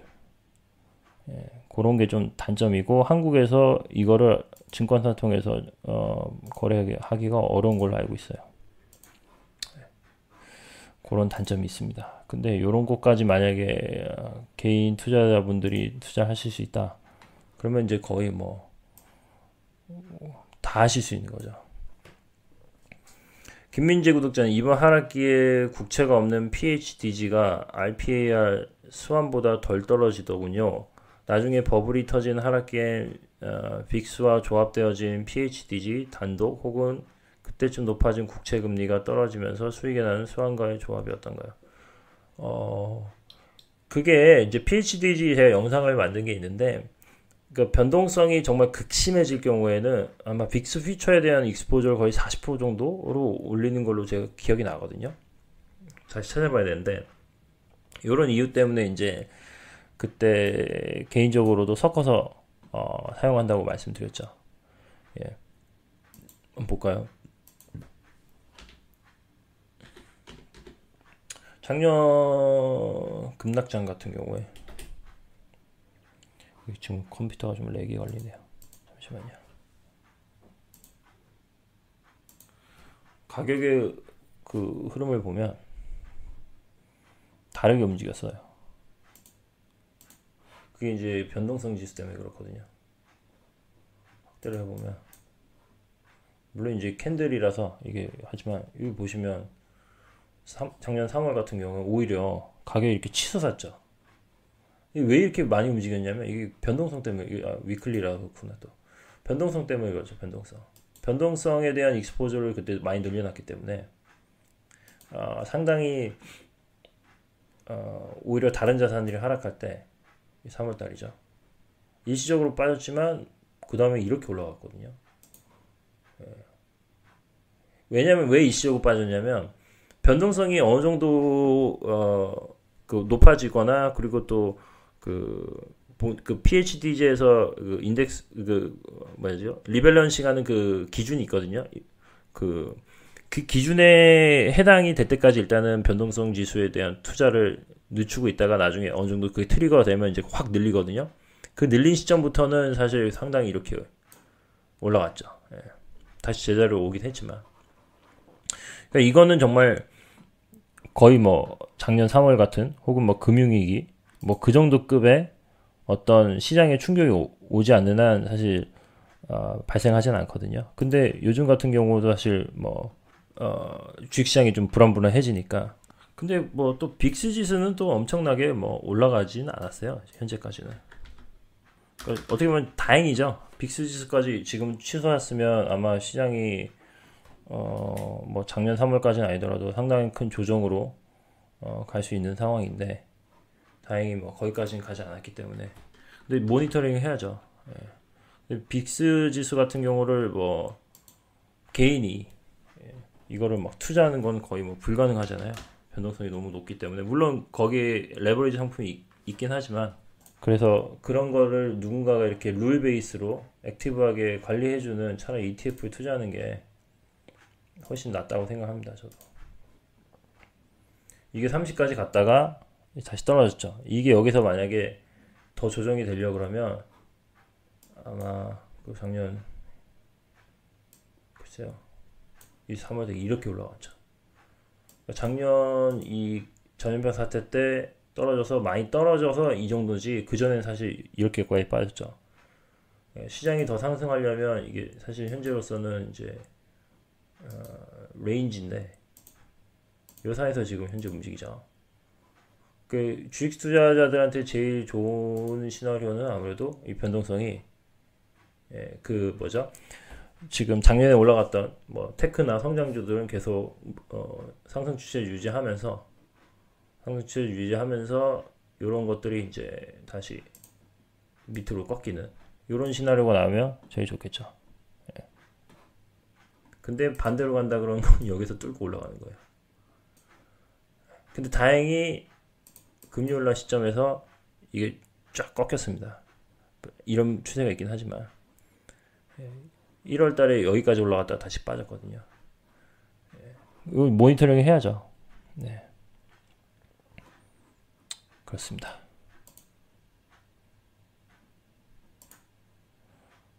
그런 것들을 좀 자세히 보여야 될 것 같습니다. 그래서 PHDG가 상당히 또 유니크한, 저는 어떤 ETF 중에서 역할을 해줄 수 있다라고 생각하고 있습니다. 좀 아깝죠. 올해 같은 경우는 그래서 상당히 선방을 해주고 있습니다. 그런 부분에서 방어를. 네, 그렇습니다. 아무튼 블랙스톤, 그거는 제가 예전에 영상 올려드린 것도 있고, 오늘 제가 말씀드리는 그런 부분에 관해서도 제가 영상에서는 이거 풀 프레젠테이션을 다 커버하지는 않았어요. 근데 관심 있으신 분들은 이런 거를 하나씩 다 보시면 훨씬 더 자세한 내용을 보실 수 있죠. 그때 얘기했던, 아까 그 방송 초반에 얘기했던 달러에 관한 얘기거든요. 그때 얘기했듯이 슬라이드 인 더 달러 턴즈 어라운드, 그러니까 달러 약세가 좀 이렇게 턴어라운드 할 수 있다, 그러니까 다시 강해질 수 있다, 뭐 그런 내용을 얘기한 거죠. 그 부분도 지금 현재로선 뭐 또 맥센스하게 움직이고 있죠. 지금 뭐 달러가 일시적으로 어쨌든 간에 단기적으로일 수도 있지만 최근에 다시 이렇게 오르죠. 요게 이제 다시 떨어져야 되는데 지금 올랐어요. 파운드와 이제 유로화가 약세로 되면서 근데 뭐 이 정도니까 윗꼬리 달고 내려와서 다시 꺾여주면 다시 위험 자산이 다시 좀 이렇게 올라갈 수 있는 그런 신호로 보여줄 수도 있겠죠. 네, 찬이 구독자님 늘 감사합니다. 예, 좋게 봐주셔서 감사합니다. 찬이 구독자님도 항상 좋은 일만 있으셨으면 좋겠습니다. 예. 오늘은 뭐 뭔가 이렇게 시장의 뷰를 이렇게 나눈다기보다는 예, 혹시라도 궁금하신 사항 있으시면 이런 걸 비트코인도 최근에 이제 좀 조정을 받았는데 비트코인은 저번 시간에도 말씀을 드렸기 때문에 코인이 아니라 비트코인이죠. 하여튼 요즘에 뭐 신기한 코인들도 많이 나오더라고요. 예, 뭐 끝도 없는 것 같습니다. 그 부분에 대해서 지금도 거래가 되니까요. 보시죠. 엘미오 구독자님 안녕하세요. 저는 모멘텀을 추종하는 투자자로 현재 XOP ETF에 투자하고 있습니다. 이 ETF는 유가와 상관관계가 매우 높은데요. 유가의 향후 전망을 어떻게 보는지요? 요거는 제가 지금 아까 방송이 끊겨가지고 다시 시작한 방송인데 이전 방송 블랙스톤 자료 그거를 리뷰를 다시 해드렸거든요. 예전에 커버를 했지만 영상으로도 그걸로 제가 답변을 드릴 수 있을 것 같은데 뭐 제가 가지고 있는 뷰야 무슨 의미가 있겠어요. 한 사람의 그냥 일반 개인일 뿐이고 저 엄청난 뭐 미래에 대한 예측력이 있는 것도 아니고 저보다는 훨씬 뛰어난 블랙스톤에 있는 바이스 체어맨이 말한 프레딕션입니다. 그래서 7번 항목을 보시면 블랙스톤 여기 홈페이지 들어가시면 인사이트라는 코너가 있거든요. 거기서 이거 다운받으실 수 있으세요. 네. 그래서 거기 보시면 이제 백투 노멀로 되기 때문에 산업 활동이 다시 재개가 되고 뭐 사람들이 움직이면서 WTI 가격이 배럴당 65불을 갈 것 같다라고 얘기를 했습니다. 그러면서 에너지 스탁이 올해 섹터 중에서 가장 베스트 퍼포먼 중에 하나일 것 같다라고 1월 자료거든요. 예, 정확히 맞았죠. 날짜가 나와 있어요. 날짜는 안 나있지만 뭐 하여튼 제 기억으로는 1월 초에 했어요. 이거를 상당히 맞았죠. 그래서 XOP가 근데 이제 기름 가격은 지금 현재에서 그래서 드는 생각은 뭐 지금처럼 가파르게 엄청나게 뭐 다시 올라가기보다는 당분간 좀 주춤하는 구간이 나올 수도 있겠죠. 하지만 그럼에도 불구하고 기업들의 주가는 또 다른 거니까요. 기름값이 현재 수준만 계속 유지를 해줘도 작년에 워낙 이제 실적이 안 좋아졌던 회사들이 요 기름값의 수혜를 계속 받을 수도 있겠죠. 예. 근데 어쨌든 간에 그러려면 기름값이 65불 정도? 지금 이제 그 정도 하나요? WTI 가격이 60 몇 불인 걸로 알고 있는데 66불을 찍었네요 벌써. 예. 엄청 가파른 속도로 올라왔죠. 예. 66불 찍었으니까 작년 연초 가격이 1월 가격이 66불이니까 거의 기름값은 상당히 많이 회복을 했는데 여기서 이제 바로 이렇게 일직선으로 올라갈 것이냐 뭐 그거는 아무도 모르는 거고 뭐 지정학적인 리스크가 발생할 수도 있고 뭐 공급량이 늘어날 수도 있고 그건 아무도 모르는 거니까요. 근데 현재까지는 상당히 이제 가파르게 올라갔기 때문에 지금 같은 속도로 더 올라가기보다는 좀 숨고르기가 있지 않을까 싶은 건 개인적인 생각이고 아까 말씀드렸던 블랙스톤 자료에서는 어쨌든 올해 목표가를 65불로 제시했거든요. 그건 이미 달성이 됐습니다. 네, 그래서 이 근처에서 옆으로 쭉 가는 기간이 나올지 아니면 떨어졌다가 다시 회복하면서 갈지 계속 올라갈지는 뭐 아무도 모르는 거죠. 그런 전망이 있다는 것만 이제 참고하시면 좋을 것 같고요. 이 자료는 상당히 좋습니다. 예. 유가의 전망은 좀 뭐 에너지 전문가는 아니어가지고 한계가 있습니다. 제가 말씀드린 게 사실 의미가 있을까 싶기도 하고요.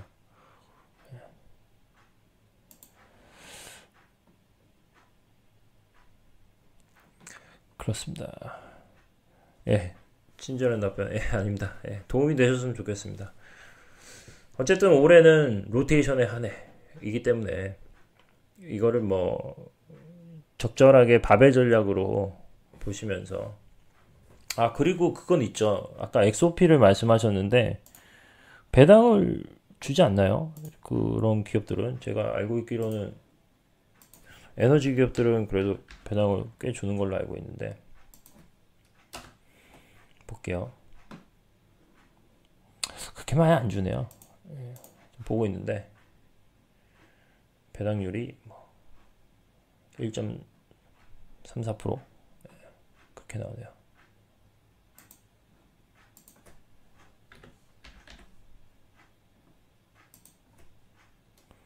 개별 기업 같은 경우는 뭐 배당을 더 많이 주는 기업들이 있으니까 제가 볼게요. 마라톤 오일, 뭐 옥시덴탈. 근데 실적이 좋아지면 배당을 늘릴 수도 있죠. 엑슨모빌도 있고. 예. 그러니까 뭐 그런 측면에서 봤을 때는 또 캐리를 하시는 게 의미가 있을 수도 있고. 예, 그거는 잘 판단하셔야 될 것 같습니다. 모멘텀을 추정하신다 그랬으니까 모멘텀이 살아있는 한 일단 뭐 계속 아마 투자를 하실 것 같으니까.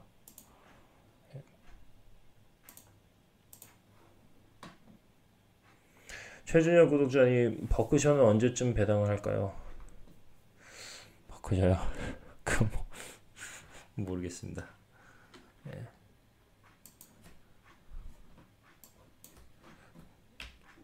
버크셔 한번 생각난 김에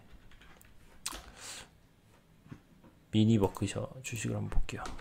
B쉐어.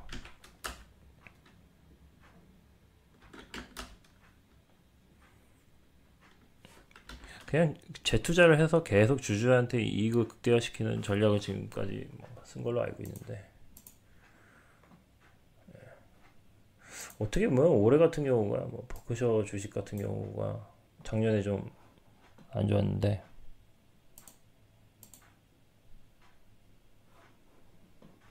주가를 아마 보답을 해주지 않을까 싶습니다. 많이 올라왔네요. 워낙 이제 금융주들이 많기 때문에.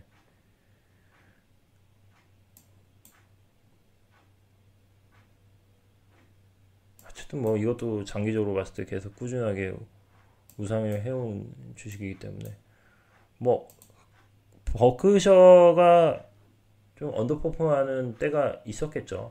과거로 봤을 때. 네, 뭐 결국 장기적으로 보면 우상향을 하는 주식이고 그러니까 버크셔 헤더웨이한테 돈을 한마디로 맡긴 거잖아요.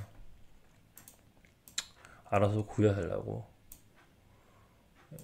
복리로 봤을 때 뭐 2011년도부터 뭐 연 11%, 저점 대비는 이제 15%. 웬만한 그냥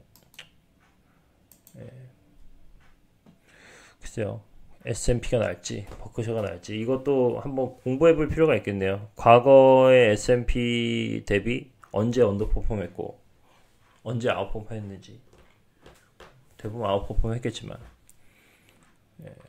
그런 거를 좀 보면서 참고하는 것도 괜찮겠네요. 한번 글쎄요. 볼까요? 이거를 비교할 수 있는 기능이 있는데 S&P랑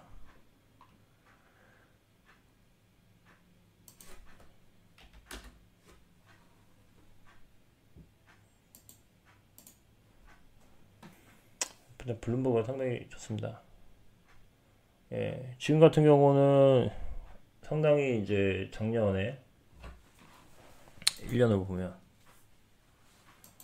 2년으로 볼게요. 요 급락장 때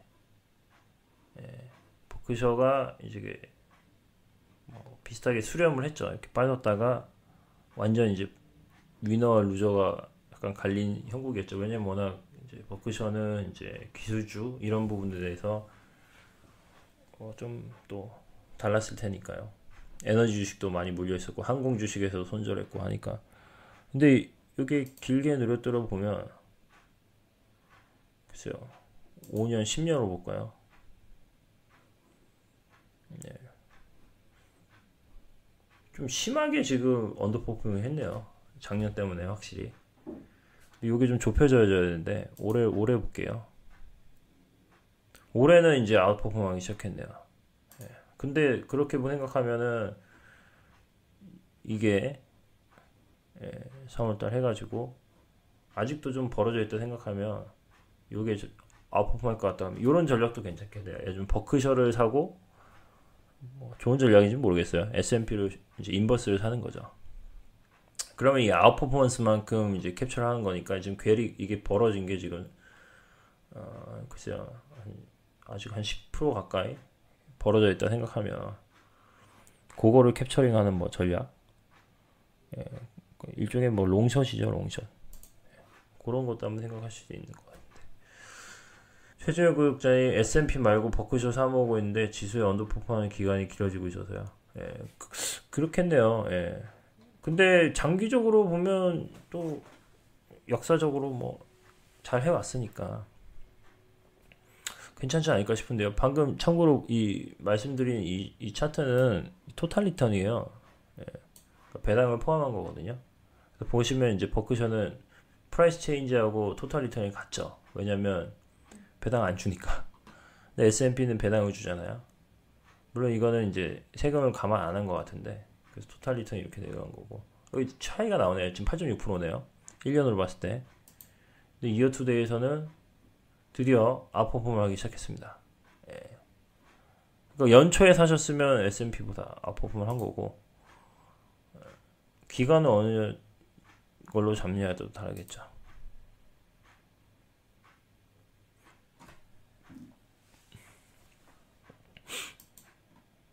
뭐 밸류에이션 부담도 좀 덜 하지 않을까 싶습니다.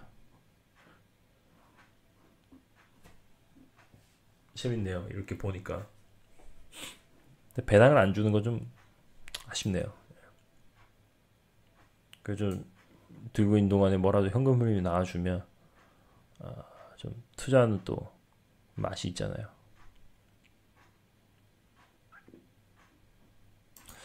그렇습니다.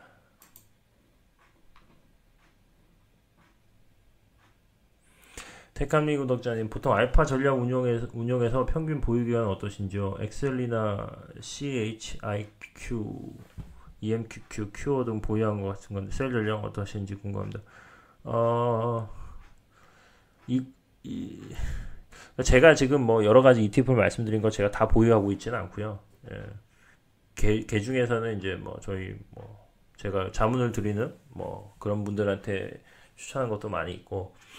네, 개인적으로 저는 이제 제가 다 공개할 수 있는 건 일부고 다 공개할 수는 없지만 예전 라이브 때는 이제 말씀드렸거든요. 큐어 같은 경우는 연초에 가격이 너무 많이 올라가지고 그거를 이제 핑하고 닥터로 갈아탔었고 액티브하게 합니다. 근데 보통 이제 한 달 만약에 뭐 짧게 잡으면 정말 샀는데 갑자기 막 저는 연수익을 막 한 20-30% 기대하고 들어갔는데 갑자기 막 한 달 만에 막 20%가 넘게 올라간다.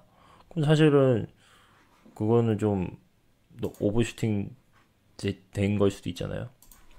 다른 제가 보고 있는 종목이 한두 개가 아니니까. 그러면은 그런 자금을 좀 다른 데로 옮기는 게 가성비가 좋겠다 싶으면 뭐 과감하게 정리를 하기도 하고요. 근데 기본적으로 이제 보유 기간은 좀 말씀드리기 힘든 게 팔았던 종목을 다시 사는 경우도 많거든요. 도큐사인이든 뭐 데이터독이든 뭐 이런 것들은 워낙 볼이 크기 때문에 그거를 계속 뭐랄까 바이 홀드하기보다는 제가 컨빅션이 가지고 있고 장기적으로 우상향할 것 같은 주식을 몇 개를 골라가지고 그 안에서 이제 상대 속도 빠르게 올라가는 게 있고 늦게 올라가는 것도 있잖아요. 그런 것도 이제 스위칭해 가면서 샀다 팔았다 하거든요. 그래서 사실 보유 기간을 딱 뭐라고 말씀드리긴 그렇습니다. 근데 장기적으로 이제 우상향하는 주식은 트레이딩을 하기도 합니다. 많이 합니다, 사실. 그런 부분에 대해서는. 요즘 하나 예를 들어 드릴게요. 좀 예를 들면 이게 피강구 닥터가 하나의 어떤 좋은 예일 것 같은데 회전율이 높은 편이죠. 상당히 높아요. 근데 그만큼 이제 수익이 낮으면 뭐 수수료를 지불해도 저는 아쉽지가 않기 때문에 이거를 하나 보여드릴게요.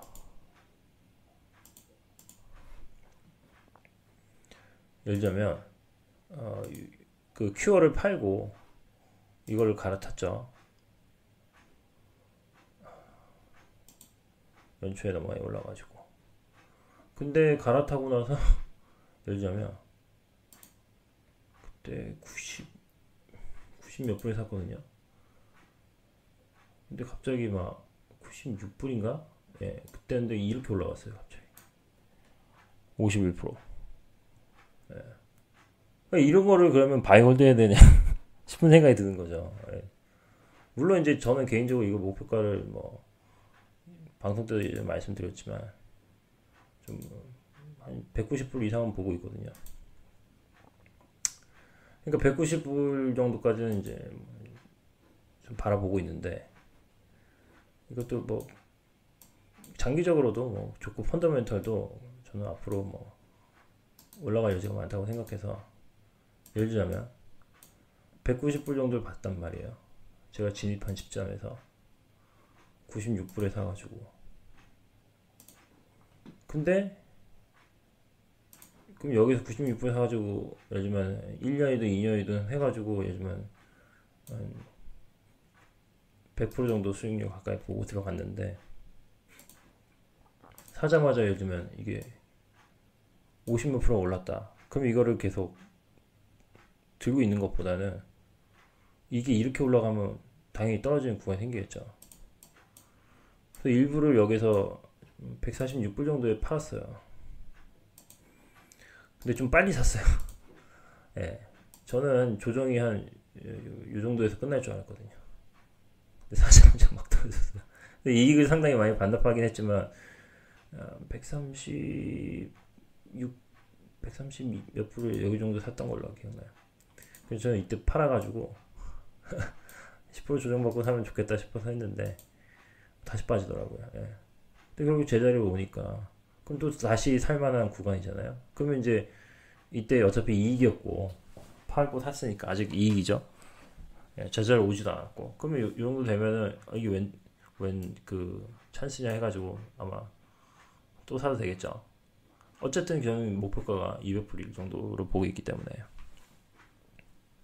그러니까 제가 일부러 이런 볼이 굉장히 큰 주식을 이제 선택한 이유는 제가 이거를 구독자님께 말씀드리기 좀 부담스러운 게 이걸 액티브하게 하고 있기 때문에 포지션이 언제든 달릴 수 있잖아요. 그래서 이거를 괜히 말씀드리기가 부담스럽죠. 저는 이렇게 할 수 있지만 그거를 괜히 뭐 참고하시다가 제 말 듣고 해주시다가 갑자기 요런 지점에 사셔가지고 이만큼 밀리면 얼마나 저를 원망하시겠어요.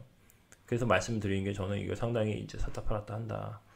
기간들을 정해놓고 1월에 사가지고 뭐 2월에 정리할 수도 있고 3월에 다시 사가지고 다시 팔 수도 있고 그런 일을 하기 때문에 또 제가 보고 있는 투자를 하는 것들이 이제 진리죠, 진리 자동차. 또 마찬가지예요. 뭐 요거는 계속 빠졌어요. 그래서 더 사고 있어요. 이거는 뭐 좀 황당하게 들릴지 모르지만 100불이거든요. 100불은 보고 있기 때문에 요 주식 같은 경우도 이제 요런 구간에 사가지고 올라가면 또 팔고 또 떨어지면 또 사고 뭐 이런 식으로 해서 엎치락 뒤치락 반드시 하잖아요. 주식이라는 게 일직선 올라가는 게 아니니까. 주식은 일직선 올라가는 게 아니기 때문에 그 올라가는 기간 동안에 상당히 많은 진통과 그 스트레스를 주잖아요. 그러니까 예를 들면 이때 산 분들이 이렇게 쭉 올라갈 수 있지만 바이 홀더 하셨다. 그러면은 상당 부분 또 이렇게 반납을 하잖아요. 그것도 올라가죠. 그러니까 예를 들면 요런 조의 그 기준이 뭐냐, 이런 채널을 만들어 놓고 예를 들면 사자마자 지금 만약에 샀어요. 제가 샀는데 이게 막 이렇게 올라간다. 올라갈 수도 있잖아요, 주식이라는 건. 그럼 예를 들면 이 정도 된다. 그럼 바이홀드 하는 것보다는 일단 또 차익 실현하는 거죠. 그래서 언제까지 기다리면 이렇게 떨어질 때까지 기다리는 거죠. 이 폭이 상당히 크기 때문에 이런 식의 매매를 합니다. 저 같은 경우는. 그럼 도큐사인 같은 경우도 지금 상당히 저는 기회가 만들어지고 있다고 보고 있는데, 어차피 저는 장기적으로 팔 게 아니니까. 이게 지금 2020년도 9월 달에 피크를 찍고 곧 있으면 실적 발표할 텐데, 이 사이에서 박스권이 그리고 있죠. 그러면 이거 같은 경우는 트렌드가 어쨌든 장기적으로 우상향이라고 하지만 장기적으로, 그리고 이거는 차트만 보면 안 되죠. 진리도 그렇고 핑하고딱터도 그렇고 분석을 이제 나름 하셔야죠. 저는 근데 컨빅션 있으니까 하는 거고. 요즘엔 이제 그런 것들을 봤을 때 급하게 올라왔으니까 가격 조정을 받을 수도 있고 기간 조정을 받을 수도 있죠. 지금 같은 경우는 이제 요 사이에서 예를 들면 이렇게 됐을 수도 있는 거 아니에요. 딱 찍고 이렇게 떨어졌다가 다시 갈 수도 있는데, 그걸 택하기보다는 이렇게 엎치락 뒤치락 하는 걸 지금 아마 기간을 겪고 있는데, 그러면 이제 그게 이제 어느 정도 이제 마무리가 되는 시점이 오면 박스권이죠. 이때는 트레이딩을 잘 하는 거죠. 이때 사가지고 올라가면 팔고. 그런 전략. 저도 뭐 특별한 게 없습니다. 그냥 뭐 제가 할 수 있는 범위 내에서 최대한 이렇게 기업 몇 개 골라가지고 그것만 계속 이제 샀다 팔았다 하는 거죠. 저는 이게 편하고, 이거 자체가 스트레스이신 분들은 그렇게 하시면 안 되고, 이익 구간을 길게, 손실 구간을 짧게 가져가기 위해서 추적 손절매를 사용하고 있습니다. 고점을 갱신하게 되면 지속 보유하고 매수 이후 고점 가격에서 몇 프로 하락하면 매도하는 방법인데요. 예상치 못한 방향을 진행할 때 손절 방법이요. 저는 개인적으로 손절을 글쎄요. 그러니까 현금 비중을 조절하지, 이거를 뭐 예를 들면 아까처럼 말씀드렸듯이 샀다가 요즘은 도큐사인 샀는데 요즘은 막 빠진다. 그러면 이걸 팔 거냐? 저는 그렇게 하기보다는 오히려 사거든요. 그래서 장기적으로 우상향하는 기업만 보는 거고, 예. 그래서 딱별히 뭐 이렇게 그러니까 기계적으로 몇 프로다 이렇게 해서 하는 뭐 그런 거는 안 합니다. 저는 개인적으로. 예. 그건 뭐 사람마다 스타일이 다른 거니까. 기계적인 것보다는 저는 변동성을 어느 정도 감대한다는 생각하고, 이게 남의 돈이면 못하죠, 그렇게. 제 돈이면 제가 참으면 되는 거니까. 그거에 대해서 뭐 스트레스를 뭐 안 받는다는 거짓말이죠. 하지만 받긴 하지만 현금 비중을 조절했기 때문에 크게 뭐 버티는데 문제가 없습니다. 그래서 장기적으로는, 그래서 이런 조정장이 오면 상당히 좋죠. 네. 좋은 기회가 만들어지니까.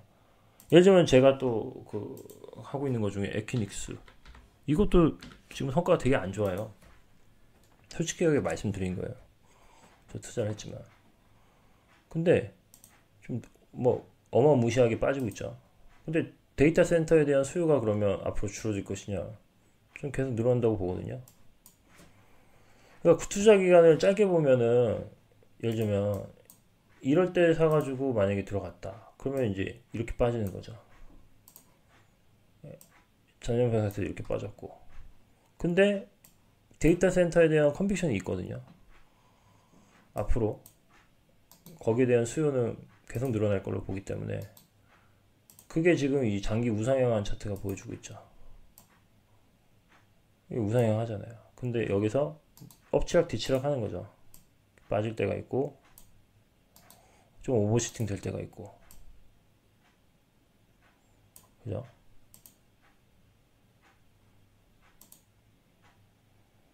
그러니까 그런 구간, 아이고, 제가 화면을 공유를 안 했네요. 죄송합니다. 잘못했네. 혼자 얘기하고 있었네. 네, 다시 얘기할게요.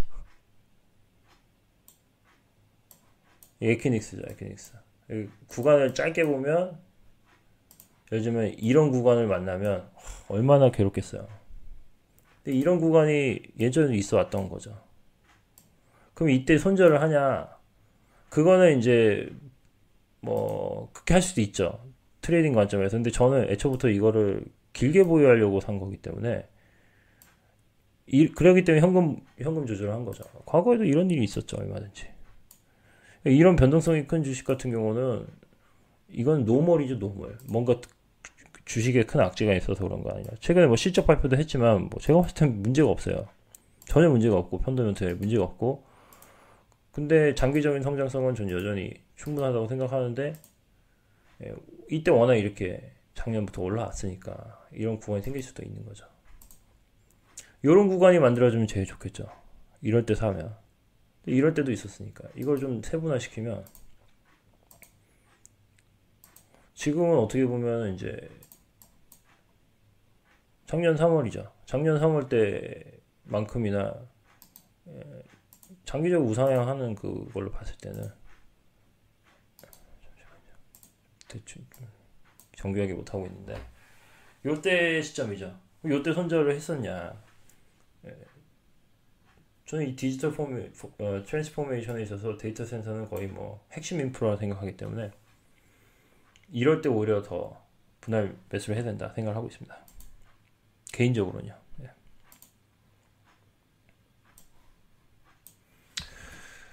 테캄리 구독자님, 트레이딩 전략 동감합니다. 목표가를 정하시는 별도로 밸류에이션 하는 것이 있나요? DCF처럼. DCF 이런 거는 뭐 제가 안 하고요. 그냥 증권사에서 다 해주니까 뭐 거기에 컨센서스가 있고 그런 거를 참고를 하는데 어차피 그 12개월 뭐 이런 식으로 타겟을 하잖아요. 그래서 그것보다는 이제 그 비즈니스 모델이 뭔가 훼손이 되거나 정말 이상한 게 아니면 이제 장기적 우상향한다고 생각합니다. 근데 그럼에도 불구하고 목표가를 정해야 되기 때문에 차트를 씁니다. 차트를. 예. 제 투자 기간을 보고 요즘은 뭐 아까 말씀드렸듯이 이런 구간이 생기잖아요. 그럼 예를 들면 작년 3월 같은 이런 식으로 올라왔죠. 투자해가지고 40% 올라왔거든요. 예. 그럼 만약 지금 진입을 한다 그러면 여기서 반등을 준다 생각하면 저는 한 40% 잡을 것 같아요. 동일한 만약에 기울기로 이렇게 갈 수도 있고 완만하게 갈 수도 있겠죠. 그러면 이게 기간이 3월달부터니까 이 정도 기간 잡고 이게 어떻게 보면 완만하게 간다라고 생각을 하는 거죠. 이렇게 원래 계획대로라면 그러면 뭐 장기적으로 한 1000불 보는 거죠. 이렇게 그럴 마음으로 보유를 하고 가는 거죠. 근데 이게 이렇게 더 빠질 수도 있죠. 예, 이렇게 더 빠질 수도 있죠. 500불 갈 수도 있죠. 모르는 거죠. 500불 더 좋은 거죠. 더 사는 되는 거죠. 그러면 500불 간다. 그러면 또 이런 궤적이 만들어지지 않을까 싶고 장기적으로 그러면 결국은 또 밑으로 갔다가 더 장기적으로 성장을 할 수도 있는 거고 모르는 거죠. 그러니까 이거는 그냥 아까 말씀드렸듯이 트레이딩이기 때문에 근데 이거를 뭐 100% 맞다 틀리다 이거를 누가 알 수 있겠어요. 그러니까 근데 저는 경험적으로 이런 식으로 지금까지 상당히 많은 그 주식들을 뭐 턴어라운드 업종이 될 수도 있고 아니면 성장주가 될 수도 있고 했는데 뭐 큰 무리 없이 지금까지 해왔기 때문에 저는 이렇게 쓰고 있습니다. 근데 이게 뭐 모든 사람한테 이제 맞는 전략은 절대 아니고요. 각자 나름대로 아까 해주신 엘미오 부족님이 가지고 계신 게 더 체계적이고 좋으실 수 있죠. 그런 딱 정확한 기계적인 기준을 갖고 계시니까. 그래서 저는 이제 종목을 너무 많이 늘리기보다는 딱 알만한 기업 몇 개만 딱 골라가지고 집중하는 그런 식으로 많이 합니다.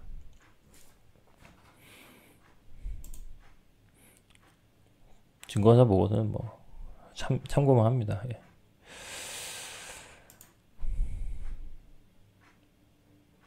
예, 벌써 아무튼 시간이 많이 됐는데 혹시 뭐 또 궁금한 사항이 있으시면 말씀드리고 지금 한국 시간으로 벌써 2시기 때문에 오늘 어찌됐건 본의 아니게 막 자꾸 이 인터넷도 끊기고 문제가 있어가지고 스무스하지 않아가지고 죄송스럽고요. 다음엔 좀 보완을 해가지고 이런 부분이 좀 없을 수 있도록 최대한 노력하겠습니다.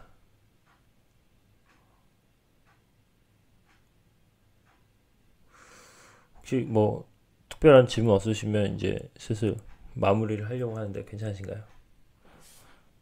아니면 뭐 끝으로 뭐 질문 한두 개 정도 더 있으시면 말씀드리고요.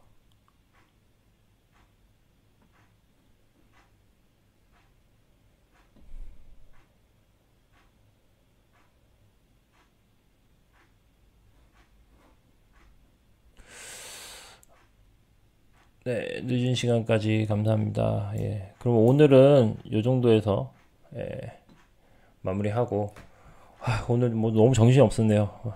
준비하는 것도 쉽지 않았고 그래서 다음에는 또 다음 주 시장 상황이 또 궁금하니까 또 좋은 흐름이 나왔으면 좋겠고 어쨌든 간에 대세 하락보다는 개인적인 생각은 뭐 글로벌 하우스 뷰도 그렇고 내추럴한 조정으로 보고 있으니까 너무 이렇게 패닉하시기보다는 그렇다고 뭐 단기 바닥 나온 것 같아서 막 모든 것들을 막 너무 위험하게 가져가시기보다는 블랙스톤 뭐 전망 자료도 참고하시고 다양한 자료도 참고하시면서 리스크 관리 하시면서 장기적으로 보시고 자산 배분 하시고 또 트레이딩 하실 수 있는 분들은 트레이딩 하시면서 하여튼 연말에는 저는 개인적으로 뭐 채권이 되든 뭐가 되든 엎치락뒤치락 하겠지만 분산된 포트폴리오를 가지고 계시면 저는 전혀 뭐 걱정하지 않습니다. 뭐 성장주는 성장주대로 가치주는 가치주대로 뭐 또 여러 가지 뭐 채권 자산들은 또 쿠폰이 나오니까요. 그런 것들을 또 합치면 토탈 리턴 개념 봤을 때 어마어마한 마이너스보다는 좀 약간 어느 정도 회복하면서 끝나는 구간이 낫지 않을까 싶습니다. 물론 가는 길은 쉽진 않겠죠. 매년 그랬으니까. 어쨌든 늦은 시간까지 이렇게 와주셔서 감사하고요. 다음에 더 좋은 내용으로 찾아뵙도록 하겠습니다.